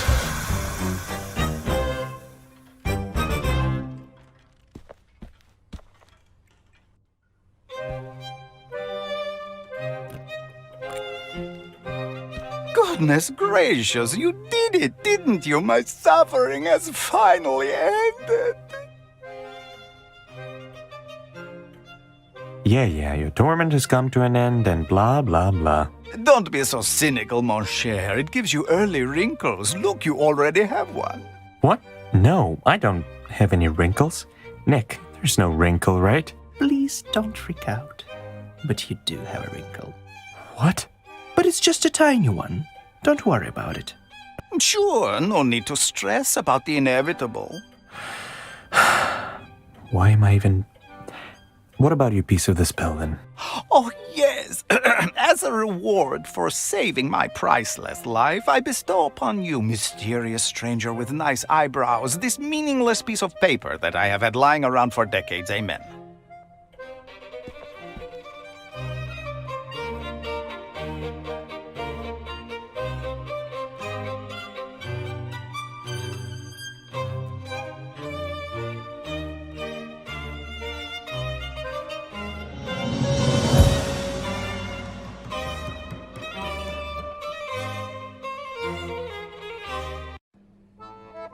I can't believe he actually waited all this time for someone to come and fix the vent. Well, you have to admit, he's resilient. True.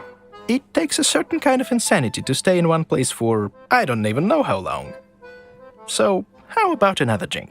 There'll be time for that once we get out of here. I could remind you that we have all the time in the world at our disposal, but... I have wandered through the forest for a while. It's quite bleak, if I'm honest. Not my style. In these woods, I searched for greatness to no luck. Good thing, then, that I'm relentless as...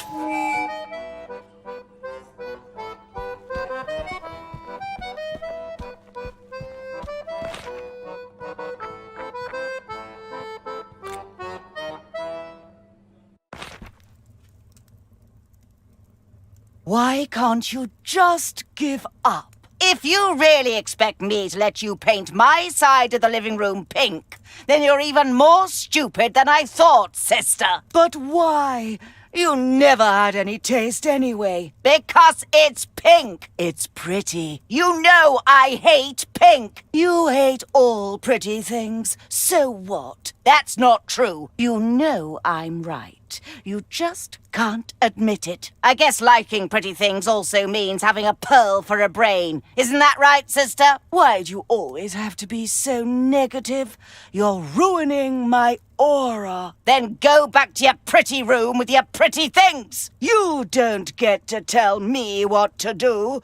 As a matter of fact, I am going back to my room, but certainly not because you told me so. I am my own woman. Sure, sweetie. Don't worry your pretty little head. Get that, you petty old bitch. You'll pay for that, sister.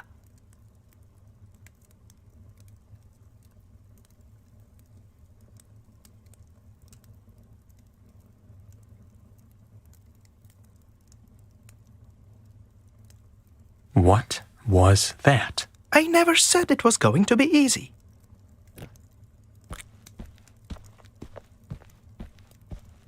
Greetings, gentlemen. May I help you with something? I'm Vincent.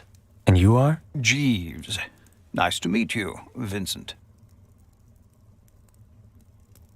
Do the sisters have some kind of a safe where they keep precious stuff? Oh, yes. There's a safe hidden somewhere in the gallery.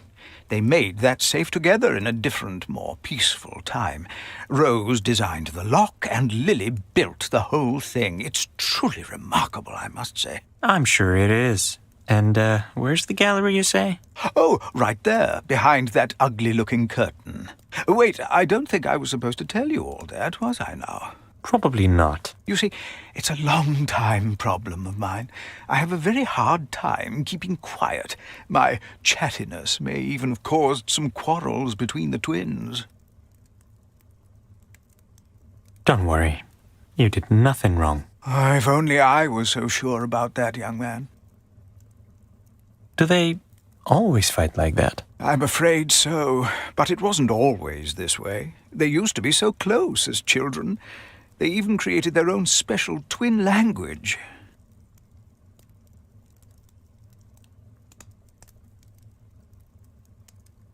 I wonder if I can try to reconcile them somehow. Do you have any ideas? I think it's entirely possible, young man. You see, it's not that they don't love each other. It's that they can't communicate this love. I've seen Rose writing a note to Lily, but never sending it. If you find it and deliver it to the addressee, it might be a good first step. That could work. Thanks for the advice. How did you three end up in Whateverland? Oh, it's a brilliant story, albeit a short one. The sisters were Beatrice's neighbors, and one day she just had enough of their constant bickering. Wait, that's it? Yes. Why? Did you think there were only ne'er-do-wells here? If I have learned anything in my lifetime, it's that nothing is what it seems to be at first glance. Sometimes you need to take a closer look at things to really see them. Are you a good boy? Excuse me? Sorry, I just meant to ask why you look like a dog. Oh, I see. Well, it's quite easy to explain. I've been taking care of Rose and Lily since they were little girls. When Beatrice sent them to Whateverland, I followed. I guess my loyal nature just finally manifested itself. So, you could say that I am a good boy indeed. Don't you regret choosing to be stuck here with them forever? Not even for a second. I just wish they could restore the beautiful bond that I know they still have. I want to challenge you to a Bell and Bones match. Well, that's interesting. Let's play.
And here I stand defeated. Very impressive, Vincent.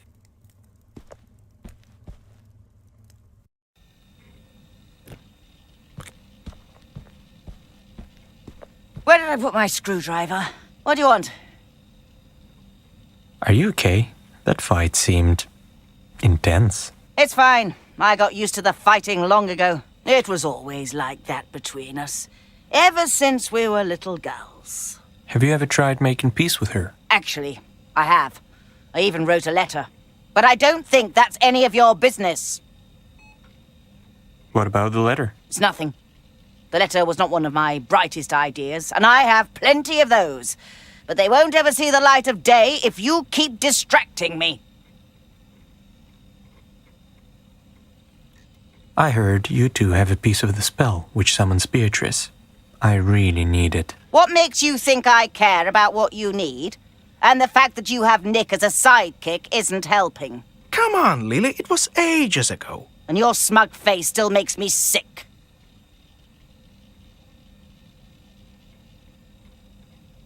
Nick has nothing to do with me. He just keeps following me for whatever reason. Ouch. However it is, I don't care. This whole conversation so far has been a waste of time, and I have plenty of work. So, please, see yourselves out.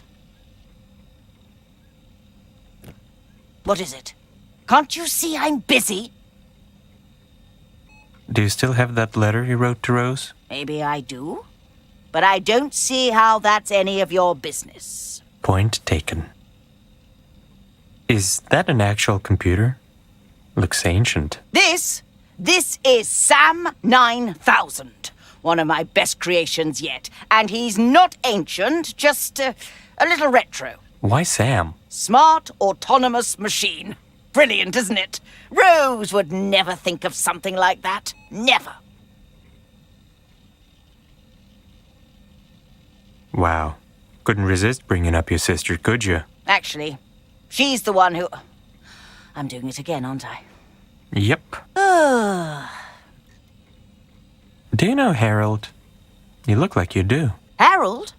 Haven't seen him in a long time. I heard he finally started building his helicopter a while ago. Why do you ask? Have you heard anything from him? Yeah. Helped him finish that thing. Didn't end well. I told him it wasn't going to work. If only he'd shown me his blueprints earlier. Anyway, thanks for helping him out. He rarely gets the attention he deserves. Goodbye. Mm-hmm.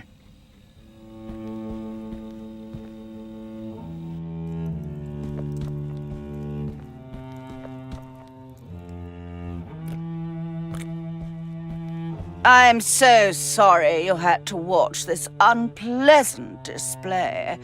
Manners were never Lily's forte.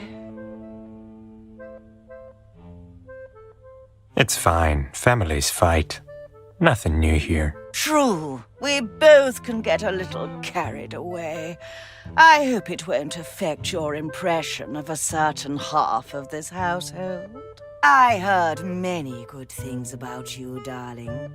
Hope you won't disappoint me. Actually, I'm here for your piece of the spell that summons Beatrice. Darling, I'm afraid there's nothing I can do for you. Why? It's true that me and my sister have a piece of the spell you're looking for, but it's locked in a safe that we can only open together.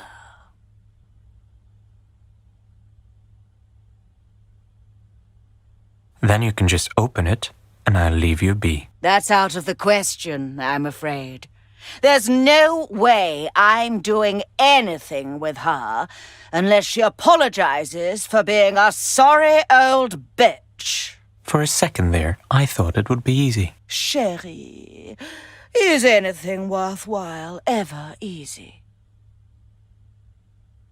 Jeeves told me about the letter you wrote to Lily. Why didn't you send it? Oh, I've always said that he could never keep his mouth shut.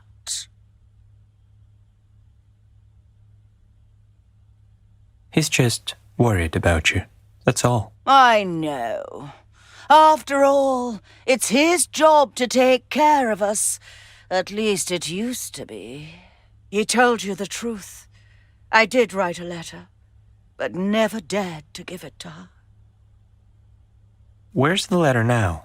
Let me think. Oh, right. I used it as a bookmark, but returned that book to the library a while ago. It's probably still there, unless Sylvie threw it away, of course. I sure hope she didn't. By the way, what was the name of the book? It was The Magus by John Fowles. That book is way too complicated. That Fowles was so full of himself. Lily would have probably liked it, though. What happened between you two? She's just jealous of my success. That's it. It was always like that since we were children. I had it all handed to me on a silver platter, while Lily had to fight for her place in this world, or that world, to be exact. I can understand why she's so bitter, but some people just aren't meant for greatness, you know? And brains have nothing to do with it. Yeah, I bet it's hard to hold up under the weight of all your magnificence. Indeed. I have to go. Such a shame.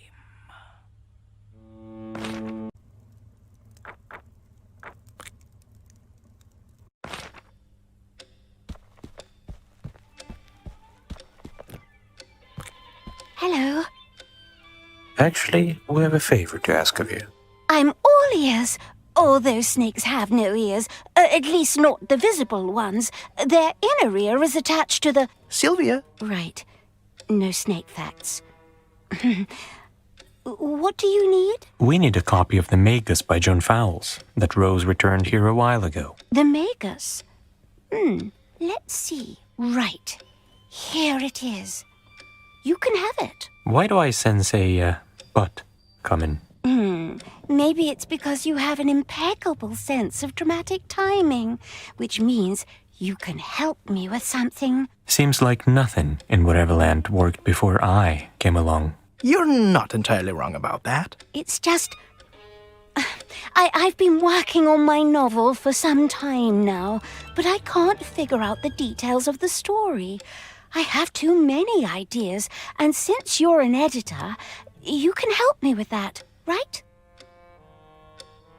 If I help you, you'll give me the book? Of course. And if you don't help, I'll turn you into a statue. What? Seriously? Do you want to find out? Nah, I'm good. So, do we have a deal? All right, let's see that novel of yours. Yes! Thank you. I'll gather my notes.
Oh, Vincent, you don't even know how much you've just helped me.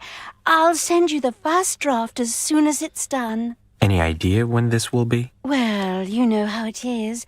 It might be in a week or next century. There's simply too much time on our hands to get anything done. And here's the reward. Oh, by the way, you have great taste. Nick is a good influence on you. At least someone noticed that. My taste was fine, even before you tagged along. Fine, but not great. Whatever. Let's get this over with.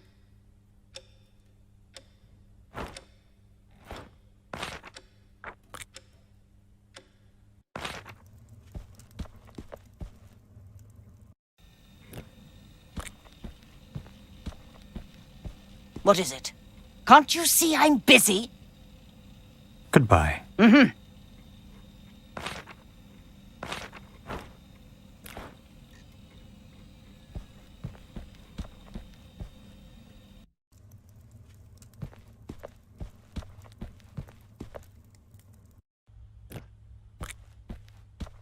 Oh, it's you again. I have to go. Such a shame.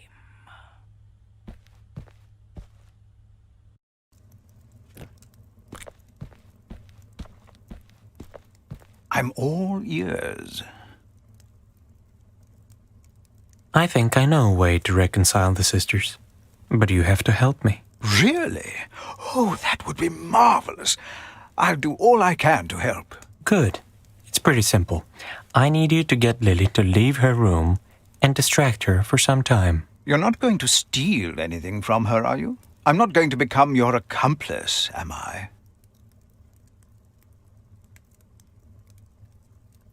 Of course not. I just need to get the letter she wrote to Rose from her computer. That's it. All right. But keep in mind that it's not just a computer. It's Sam 9000. Lily was so proud of herself when she made it. I still remember her joyful smile on that day. All I'm trying to say is please be gentle with him. Fine. I need to, very carefully, get the letter from Sam 9000. Nothing else. Oh, I think I know the perfect way to distract her. Lily loves to play B&B with me. Mainly because I always let her win, but that's not the point.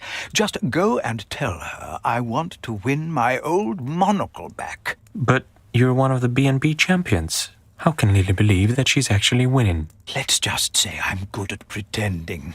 Plus, Lily has no time to play with anyone else, so she'll never know how mediocre she actually is at the game. Let's hope she buys it. Don't worry, she always does. I'll get going. Farewell.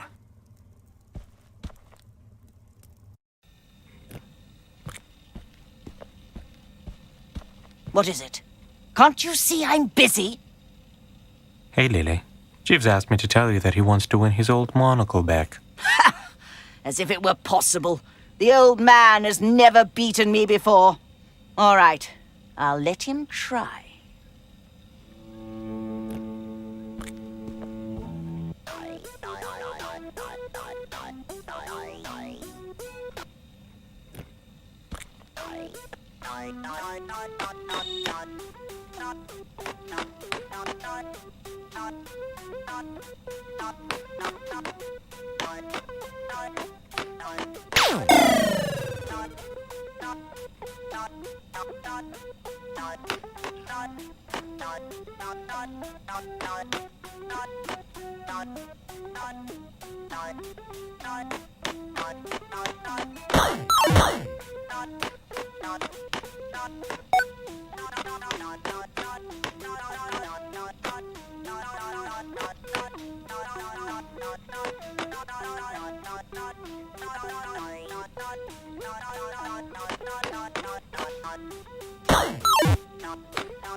And I win again.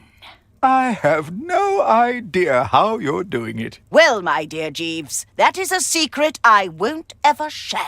But you were holding up all right. And yet, I don't stand a chance against you. Don't worry. Not everyone can be good at this game. Anyway, I have to go back to work. Good luck, sweetheart.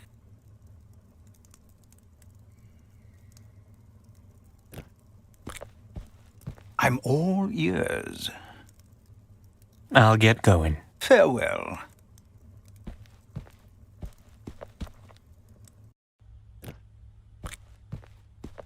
Oh, it's you again. I'd like to show you something. Of course, darling. What do you have for me? Here, take a look at this. Oh. Oh. Looks like I'll need to reread this a few times. So, it's our turn to help you, isn't it? That would be much appreciated, yes. Fair enough. Wait in the living room. I've got some thinking to do.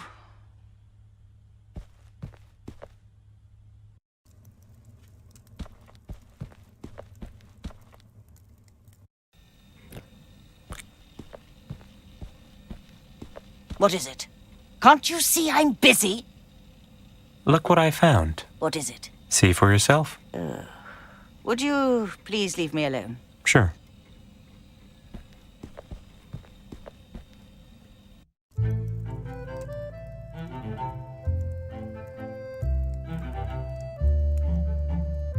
You've done something really good today, young man.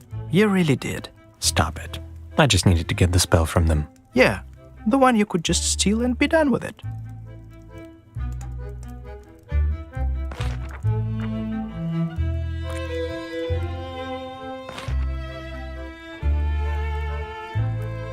So, here it is. Use it wisely, Vincent. And thank you for giving us something to think about.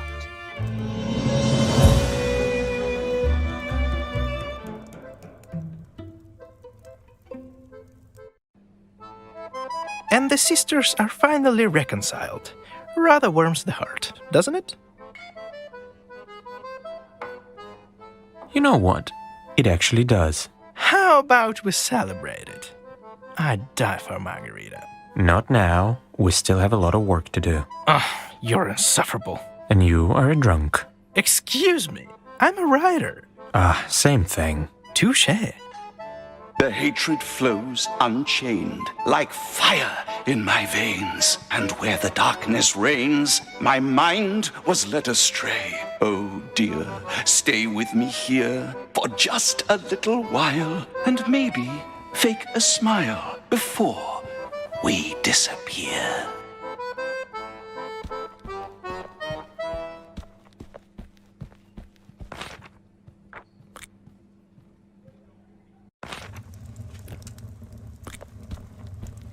Oh, it's you. Hey, do you know Claudia? The cat lady. Of course I do. Why'd you ask? Her cat's alright. Did I do something wrong? What? No, I never said you did anything wrong. Right. I'm so sorry.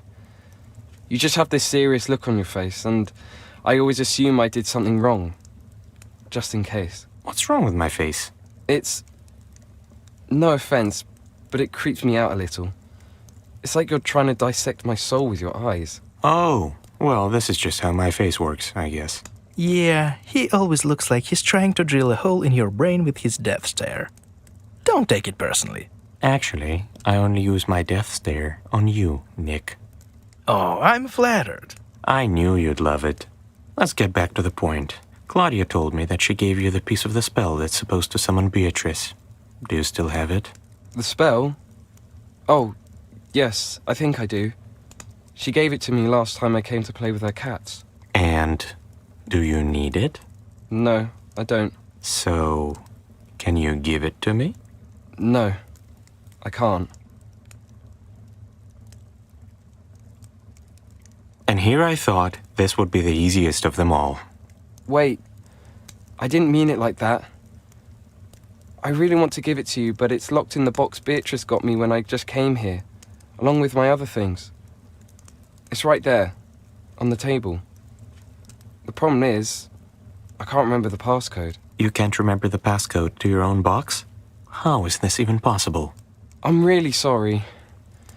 That's not the only thing I can't remember. You see, I've always had these memory issues.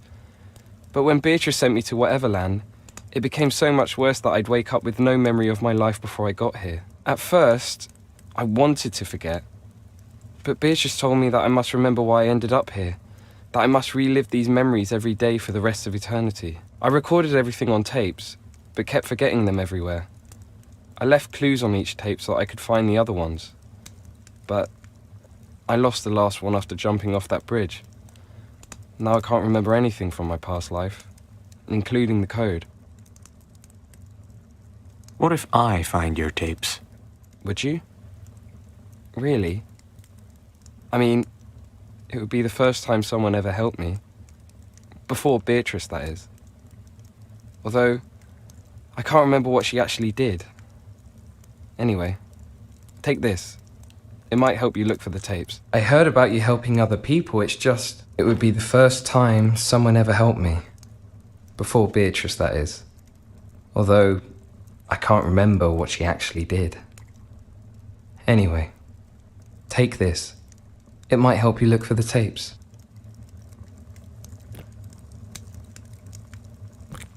Oh, it's you. Why don't you play at the jazz club anymore? Oh, well, the answer to that is quite simple, but I'm not sure you want to hear it. Try me.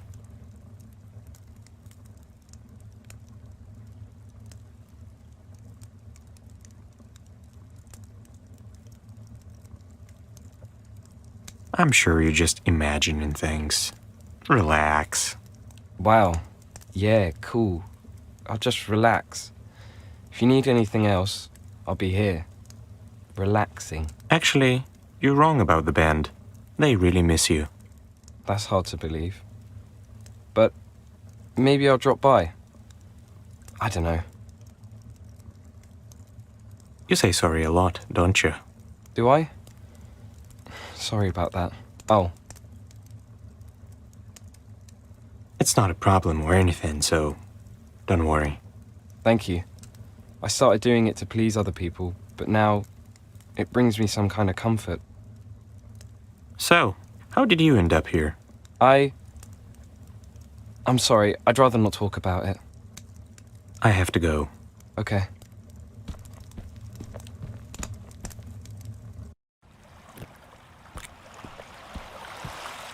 Hello, boys. What can I do for you? Have you seen a cassette tape somewhere around here? A cassette tape? Care to explain what that is? It's like a small rectangular box with 2 holes in it. Ring any bells? Oh, that thing. I saw it drop out of that poor boy's pocket as he fell. It's probably at the bottom of the river. Sounds about right. Can you get it for me? Yes, but I want something in return. I'm listening. I want you to give me a tattoo. Yeah, why not? Wait, are you serious? Absolutely. In my past life, I was a tattoo artist, but never got a single tattoo myself. But the time has come, and you will be the one to do it. But I'm not an artist, and I've never done anything like that before. Are you sure about this? Oh, don't worry. It's not as hard as it looks.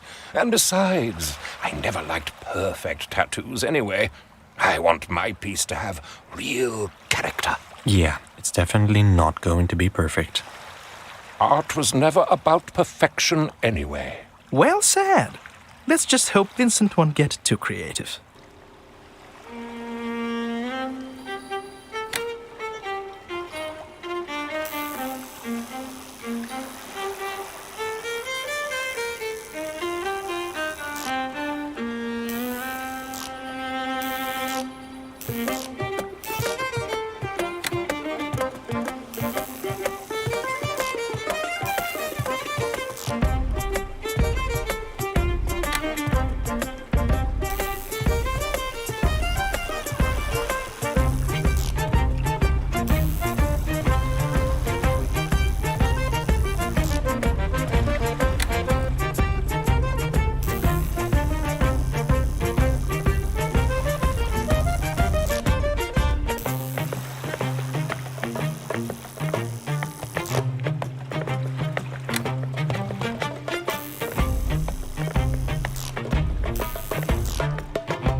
This is brilliant. Look at those details. And I love the charming imperfections that you decided not to fix. Only a true artist can make such a daring choice. You realize that it's objectively ugly, right? There is no such thing as objectivity in the matters of art. Never was, and never will be. So, what about the tape? You know, I think we met for a reason. Every event of my life led me to this day so that you could give me a tattoo and I could help you in return. It was fate that brought us together. You're absolutely right, but I have to go. My art is needed elsewhere. So please, just get me that tape. Of course. Now I have to share you with the whole world.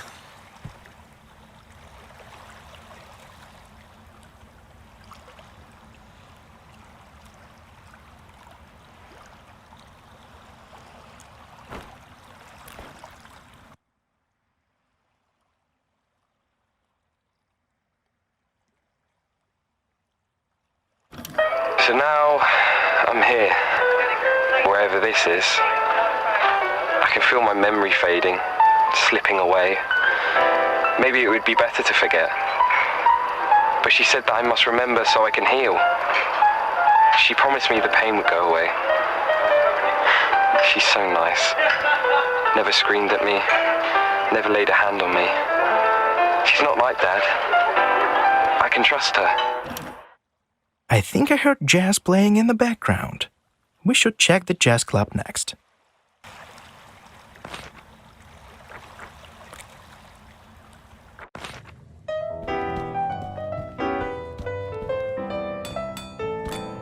If you're looking for Lewis, he's in his lodge. That's all I'm gonna say to you. Ever. Polite as always, I see. Piss off, Nick. Okay. I hope you don't have any dumb questions for me. Did you happen to find a tape here? Francois could have dropped it. A tape? Mo found one of these in the dressing room. You can have it. I was gonna throw it away, so consider yourself lucky. Yeah, I wouldn't want to return to the junkyard. That's where it all began. Who knows? Maybe one day it's gonna come to an end there. That's deep. I know, right? Now take the tape and get out.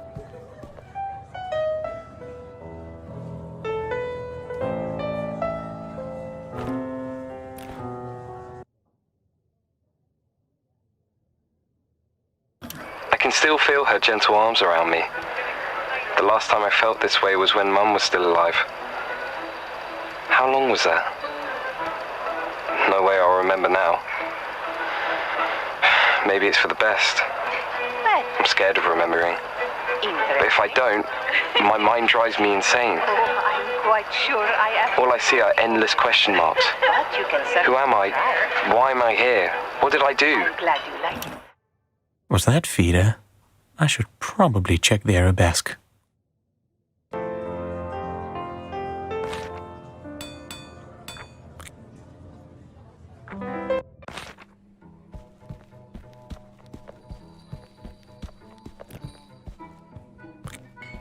Do you need anything? Have you by any chance found a tape somewhere here? Actually, I have. It was under one of the tables. Is it yours? No, I'm just helping Francois find his tapes.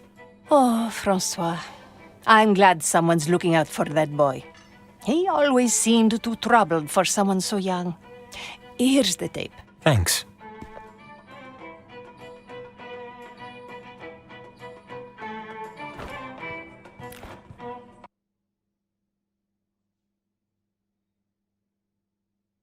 It was an AR-15. I don't know why I chose that one. Probably heard something about it on TV. I hate guns. It felt so cold in my hands. So heavy. Dad always called me a pussy whenever I refused to shoot with him. Then he laughed. If I started crying, he would hit me. If I didn't, he would... It doesn't matter now. You can't hurt me here. Call it a hunch, but we should probably search the park.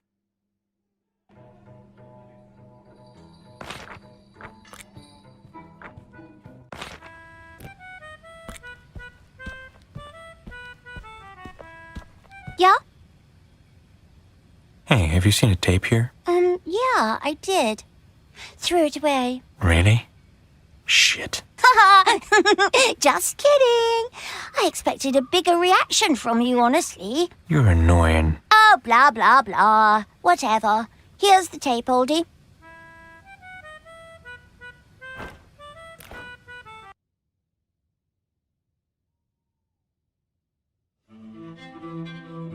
I was really going to kill them. Every last one of them. Parker, who locked me in the janitor's closet. Jefferson and his friends who used to beat me up after class. Maxwell, Perez, Russell, all of them. They had to pay. There had to be some kind of justice. It felt so right to just stand up for myself for the first time. And the last. God, I'm pathetic. I think that's all of them. Yeah, let's take them back to Francois.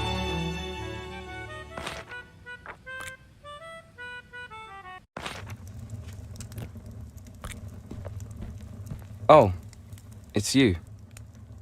Here are the tapes. You actually found them? Sorry. I just assumed you were... What? Come on, tell me. All right. I never expected you to actually find the tapes, let alone give them back to me. I don't know. I thought you'd ignore me at best or laugh at me or whatever. Good thing I was wrong. Wow. You have really low expectations of people, don't you? I guess I do. Anyway, I have to listen to the tapes now. Hopefully they'll help me figure out the passcode. Oh, I remember. Here you go. And thanks for the help. Take care, okay? Yeah. I'll try to do that.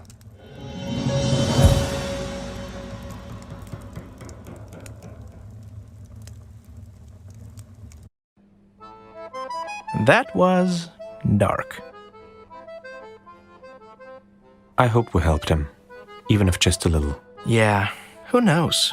Maybe he'll finally find some kind of peace. But you know what, Vincent? What is it? You didn't have to search for those tapes, and yet you found them.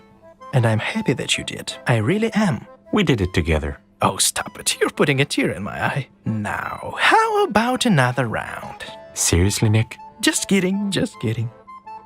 A secret long forgotten is one that is best kept. When all your strings go rotten and there's no hope that's left, your eyes turn red with anguish. So frightening, yet so meek. My dear, let's stop this languish. I have that, what you seek.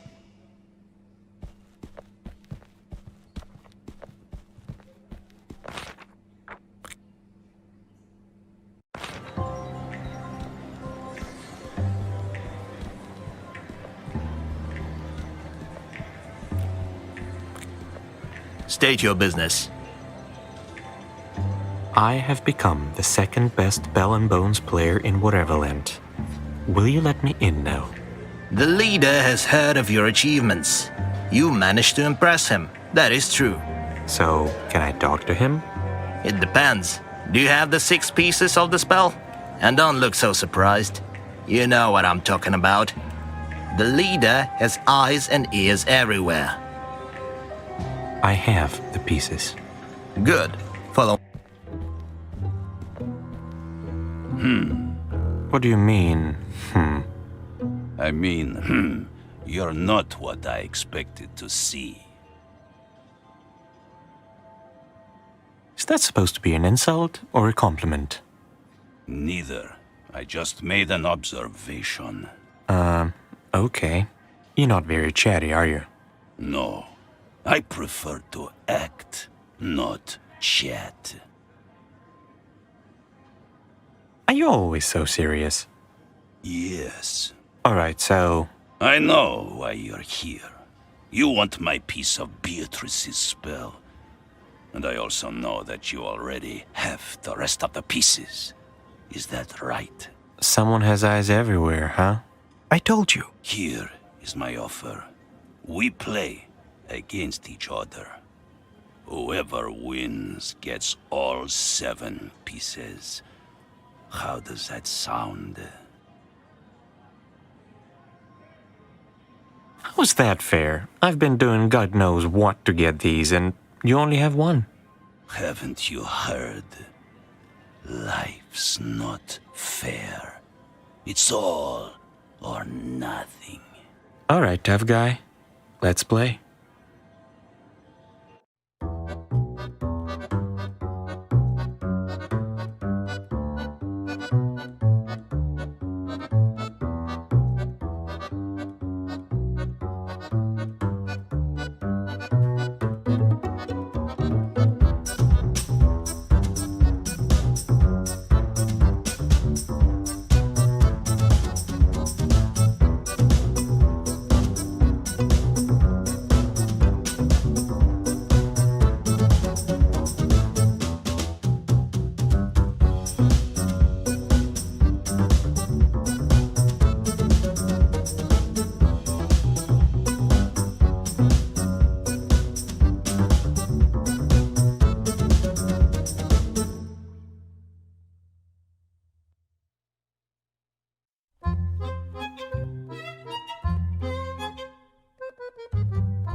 This is impossible. You are cheating. I just know it. Yeah, right. If that makes you feel any better. Shut up. There's no way you could beat me. I'm the best at this game. Always was and always will be. Ernest, you lost. Deal with it. Give me a piece of the spell, and I won't tell anyone about what happened here. You have my word. Forget it. I'm not letting you go. You both will rot in a cell for humiliating me like that. The only person humiliating you here is you. Who cares? I'll have the whole spell to myself, and you'll be locked up for the rest of eternity. Oh, God. I knew it wouldn't end well. I just knew it. We never should have come here, Vincent. Don't worry, I'll figure it out. How about we reach some kind of agreement? What do you have in mind? How about I give you the pieces, and we go our separate ways? No. You go to this cell and sit there until I decide what to do with you two. Nick has nothing to do with it. At least let him go. There's no way I'm leaving you here. Why do you have to be so stubborn at the worst possible moment? You two are very cute. But no, look on the bright side. At least you'll have company. Wait.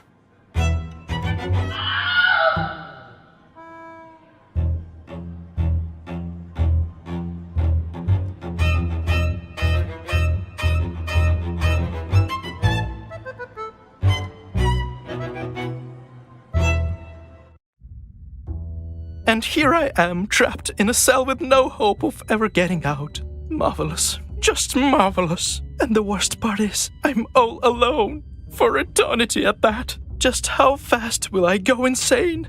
I don't know. Maybe the madness has already begun to fester. Nick, is that you? Oh, goodness gracious, Vincent. I'm so happy to hear your voice. Me too. Are you holding up all right? Not at all, actually. I'm terrified. I'm sorry, it's my fault we ended up here. Should have known he was a liar. Oh, Vincent, it's not your fault at all. If anything, I should have warned you about Ernest. Well, too late. Right, it is. I wanted to tell you something. Since we'll spend the rest of eternity here. Yes? It's nothing serious, just I don't know how to say this. Although I'm usually good with words. And I never was, so just say it, I guess. All right, Can you both shut up? I'm trying to sleep here. Harold? Is that you? No, it's Alan. Can't you recognize my pretty voice? Of course it's me, you idiots. But what are you doing here? Not much. Sleeping mostly. And if you want to know how the hell did I get here, then it's a pretty short story. My helicopter crashed into a tree. But not the regular tree, mind you. It was Ernest's favorite tree, where he came for self-reflection or whatever. Needless to say, the tree is gone. And here I am. Wow. Yeah, wow. And by the way, congratulations! You're now stuck here with me forever. Oh no, I can't stay here. I just can't. This is the worst possible turn of events ever. Now I will spend an eternity in confinement, slowly turning into a ghost. What could be worse? A ghost, huh? Then you could easily fly through those bars. I have an idea.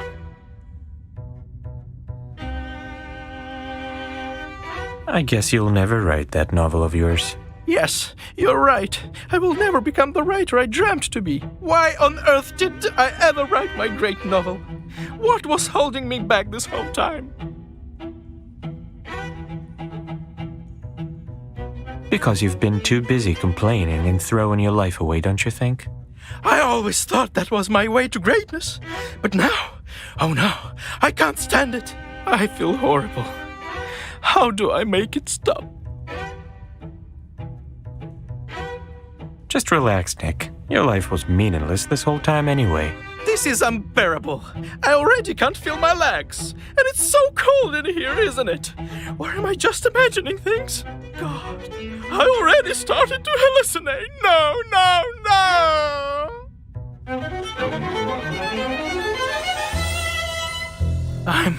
I'm free. Yes, it worked. Abusing my delicate nature like that. Vincent, you're a genius. I know.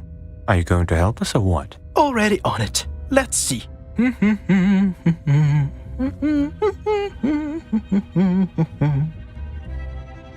Voila!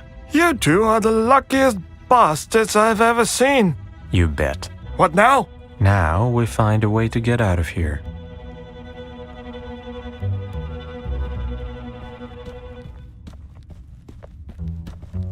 Ah, a lock. That shouldn't be a problem for you, Vincent, right? Let's see. Nope. Great. Let's open this bad boy. I mean, nope. I can't crack this one. Now that I think about it, you haven't cracked many locks during your time here. I guess we're doomed then. Calm down, alright? There must be a key that opens this thing. Well, of course. And you think it's just lying around somewhere, waiting for us to find it. I never said that. Actually... Because guess what? It doesn't. Well... Stop panicking. I'm trying to think here. Oh, goddess. Why did you trap me here with these two idiots? You have something to say, Harold? As a matter of fact, I do. I know where the key is. Hallelujah! Why didn't you tell us sooner? I tried, but Whatever. So, where's the key? a guard was stupid enough to drop the key into one of those cracks. I hope you know how to get it out. I have an idea. We'll make a magnetic fishing rod and draw the key to the surface. Easy. But you idiots will have to find all the parts. I'll need a magnet, a long stick, and a twine. What if I can't find any of those? If the three of us are meant to get out of here today, the goddess will surely help. You just have to believe. Oh boy. All right. A magnet, a stick, and a twine. Beatrice, you better help me with that.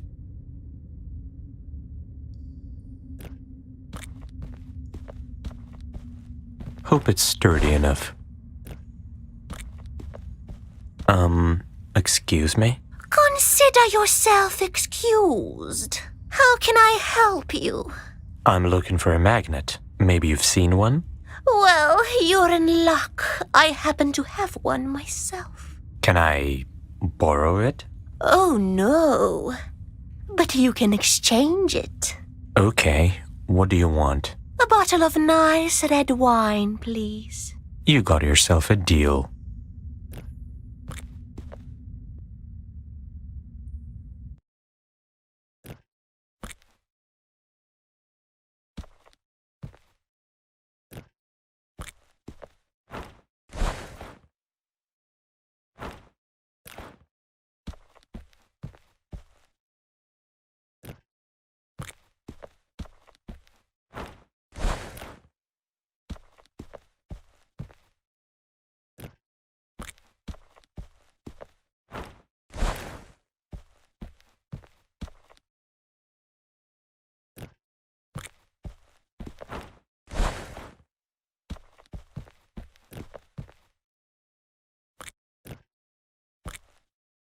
That could work.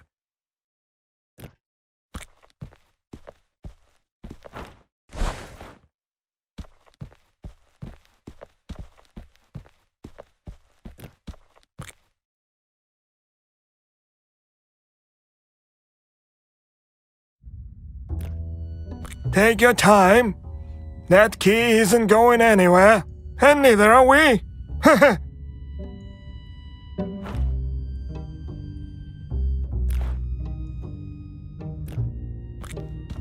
Here you go.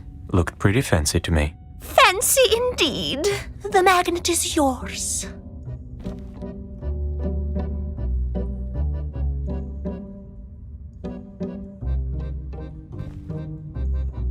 I actually got a magnet. Wow. Maybe Harold has a point. Good. Now give me a second.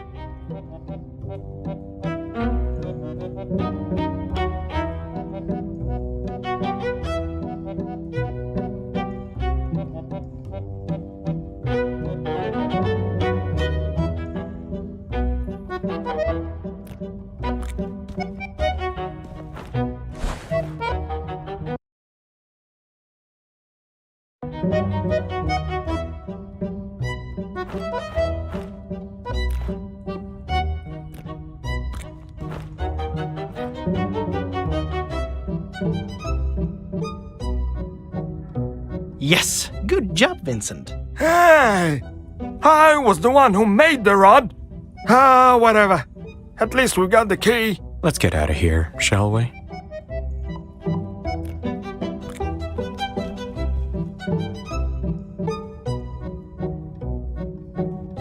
Shit. What? Did you forget your favorite lockpick down there? No, I just realized that we lost all the pieces of the spell. Oh, yeah, we did do that. Turns out it was all for nothing. No, Vincent, I assure you it was not. You'll see. Unscientific as it may be, I'm inclined to side with the ghost. Now is not the time to give up.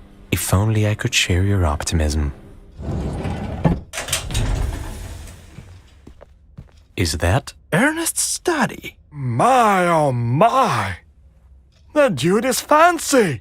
What are the chances he hid the spell somewhere in here? High enough, I'd say. But where? Gentlemen, today is your lucky day. Doesn't feel like it so far. Well, it's going to. You see, I know where he might be keeping the spell. Ernest has a safe where he keeps all the important stuff. If the spell is in this room, it's going to be there. How do you know about the safe? Me? Why, I made it. Here, look. Maybe you even know how to open it. Of course I do. Don't think that I've forgotten your help at the junkyard. Quid pro quo, as they say. I will open it for you. Thank you, Harold.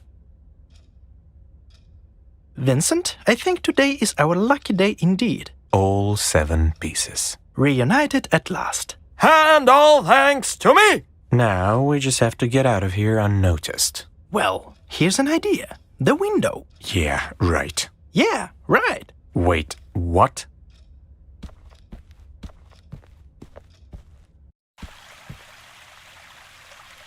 So, this is it. We have all 7 pieces of the spell. The question is, what are we going to do with them? You know, I don't think I want to leave Whateverland anymore. Wait, what? Yeah, really. I got used to the place. So, you're not even going to summon Beatrice? Are you sure? Yep. Vincent, are you 100% sure? More like 146% sure. Okay, that's the end, I guess. Bye, everyone! And just like that, our journey has come to an end. Believe it or not, Whateverland has changed a great deal during this time, for Vincent's help didn't go unnoticed by its people. It seems Van realized that his relationship with Zachary is not going to repair itself. He even promised to get off the couch, or at least give it a try. Rose and Lily were able to put their differences aside and become a family once again. Do I need to say who is the happiest about it? Sylvia finished her novel after all. However, so far she's not letting anyone read it. Well, maybe that's for the best. Umaru-san had finally satisfied her age-old hunger and was now a little less unbearable than before. Clearly, she's making progress. With the radio working again, Ellen's zest for life has been reignited. You can now hear her voice wherever you go in the city. Equally delightful and annoying as it is. Louis and Fida gave in to their feelings, and now they are learning to speak each other's language. Although the universal language of love seems to be more than enough for them. With his memories back, Francois could finally embrace his past and face the future. He returned to the band and now plays with them every night at the jazz club. Looks like he even has fans. Now that Ernest's plan had failed miserably and he was turned into a helpless skull, his influence in town had greatly decreased. Some Whateverlanders are still afraid of his gang, but most merely laugh as they look at him now. Well, every dictatorship is bound to fall. You can trust me on that one. Oh, and Harold's dream did come true after all. He became Beatrice's assistant, though it's not clear what the witch needed him for. Maybe she just wanted to make him a little happier. One can never know with her. If you think about it, Vincent didn't choose to stay in Whateverland for nothing. After all, he has many friends here now. And what else does one need to spend the rest of eternity with a blast?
So, this is it. We have all 7 pieces of the spell. The question is, what are we going to do with them?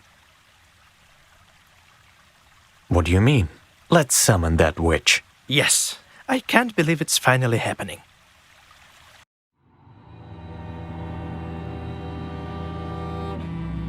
On the first day, they tear down her tightly shut door. Not a single soul cares for her no more. On the second day, fires come dancing alive to the cheers of a mad and belligerent hive. On the third day, the maiden, skin burning pitch black, drops a scream from her lips that she'll never get back. On the fourth day, faint whispers start gliding the ash as it rises above like a spell gently hushed. On the fifth day, forsaken, her soul gently quivers, sets a flicker of hope among mindless believers. On the sixth day, their world is destroyed, put asunder, torn apart in the name of the reverent wonder. On the seventh day, lulled by a mystical voice, sheep shall walk into traps and stay there by choice. On the 8th day, the trapped fools will spell their own end. On the 9th day, at last, she shall fully ascend. Show yourself, Crimson Witch, in the midst of the night. Guide you will the elusive right hand of the light.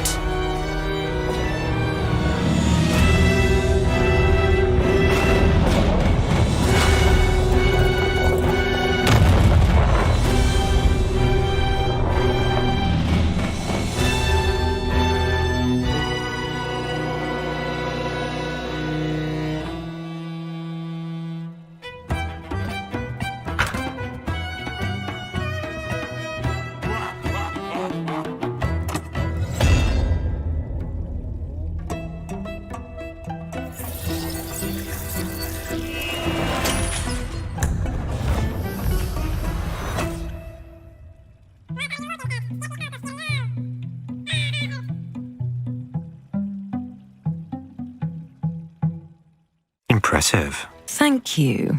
It seems I've been gone for so long, some people have forgotten it's better not to mess with me. So, Vincent, here you are. Here I am. I've been watching you very closely since the moment you got here. He's just a thief, I thought. Don't expect much from him. And yet you've managed to impress me. That I cannot deny. That wasn't intentional. You've hardly ever used your precious skills, even when they could have brought you to your goals so much faster. Instead, you listened, observed, and did the right thing. That is impressive indeed. I just remembered Nick's warning. Ah, yes. Our dearest Nick. Nick, darling. You didn't think I had forgotten about you? Forgotten me? Oh, never. I see you finally managed to fulfill the terms of our little agreement. Isn't that marvelous? Wait, what? What is she talking about, Nick? I haven't been completely honest with you, Vincent. I never told you how I ended up here in Whateverland. You see, it happened when I was at my lowest point. I couldn't write, couldn't think. It seemed like life had no meaning at all. So I turned to the occult. And that's how I met Beatrice. She told me that she could take me to a place filled with the most unusual people in the world. All kinds of bastards, wretched souls, outcasts, and just good old freaks. I was ecstatic. A place like this could reignite my lust for life, for writing. But Beatrice had one condition. What was it? I had to find someone who would want to get out of Whateverland. But that doesn't make any sense. Doesn't everybody want to leave? Oh, Vincent. Have you not talked to the people? Have you not heard how afraid they are of ever leaving? They just don't know there is a way out. Everyone knows of the spell's existence. Everyone could have done the same thing you did. But has anyone made it to the end? When I created this world, I thought it would become a prison, where the vilest of humans would suffer forever, longing for their freedom. But I was too naive. It turned out that for most of them, getting into Whateverland was more of a blessing than a curse. Their former reality terrified them so much that the prospect of living an eternal life in captivity was bliss. So they adapted, as all humans do. Contentment triumphed over freedom. And if Whateverland was ever a prison, then only the most beloved one. So nobody even tried to get out. But then you came along. And you finally found the perfect guinea pig. Isn't that right, Nick? Ouch. No need to be so judgmental. You were lying to me this whole time. I think I deserve to be a little bit judgmental. I know. And I'm sorry about that. I really wanted to tell you, I promise. But then the whole experiment would have been ruined. So that's what I am to you, huh? An experiment. No. And you know that. If I told the truth, you would have freaked out and walked away. And I couldn't deny you a chance to really get out of here. I just couldn't. I see you've grown quite fond of our broody guinea pig, haven't you, Nick? I have. And I meant everything I said to you before. So please, let's just forget this. Can you forgive me, Vincent?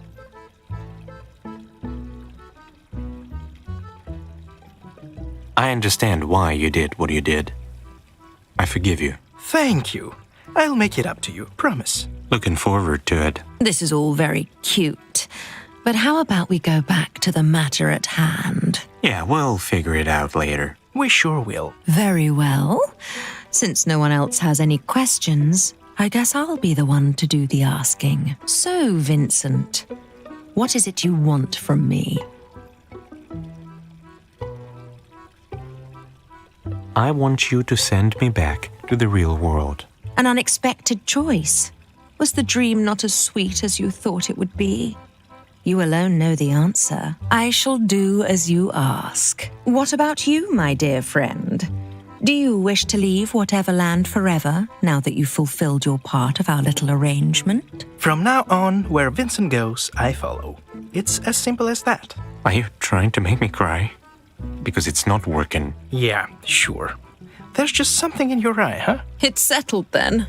And Vincent, before we part ways, I want you to remember something. You might think that the journey has ended, but it's only just begun. So stay vigilant wherever it leads you. Thank you, Beatrice. Until we meet again, Vincent. Oh, and somebody please wake poor Harold up. I might have a job for him. And just like that, our journey has come to an end. Believe it or not, Whateverland has changed a great deal during this time, for Vincent's help didn't go unnoticed by its people. It seems Van realized that his relationship with Zachary is not going to repair itself. He even promised to get off the couch, or at least give it a try. Rose and Lily were able to put their differences aside and become a family once again. Do I need to say who is the happiest about it? Sylvia finished her novel after all. However, so far she's not letting anyone read it. Well, maybe that's for the best. Umaru-san had finally satisfied her age-old hunger and was now a little less unbearable than before. Clearly, she's making progress.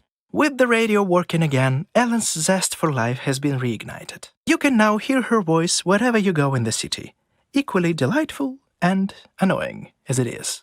Louis and Fida gave in to their feelings, and now they are learning to speak each other's language, although the universal language of love seems to be more than enough for them.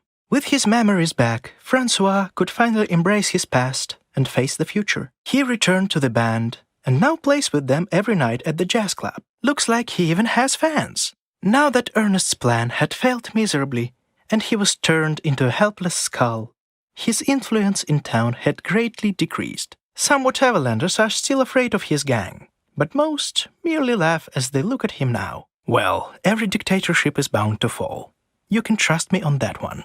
Oh, and Harold's dream did come true after all. He became Beatrice's assistant, though it's not clear what the witch needed him for. Maybe she just wanted to make him a little happier. One can never know with her. I couldn't even imagine the real world had changed so much while I was gone. For one, I didn't think that Umaru-san would turn out to be the most stylish of us all, in that mask of hers. Fortunately, Vincent agreed to help me readjust, so that's good.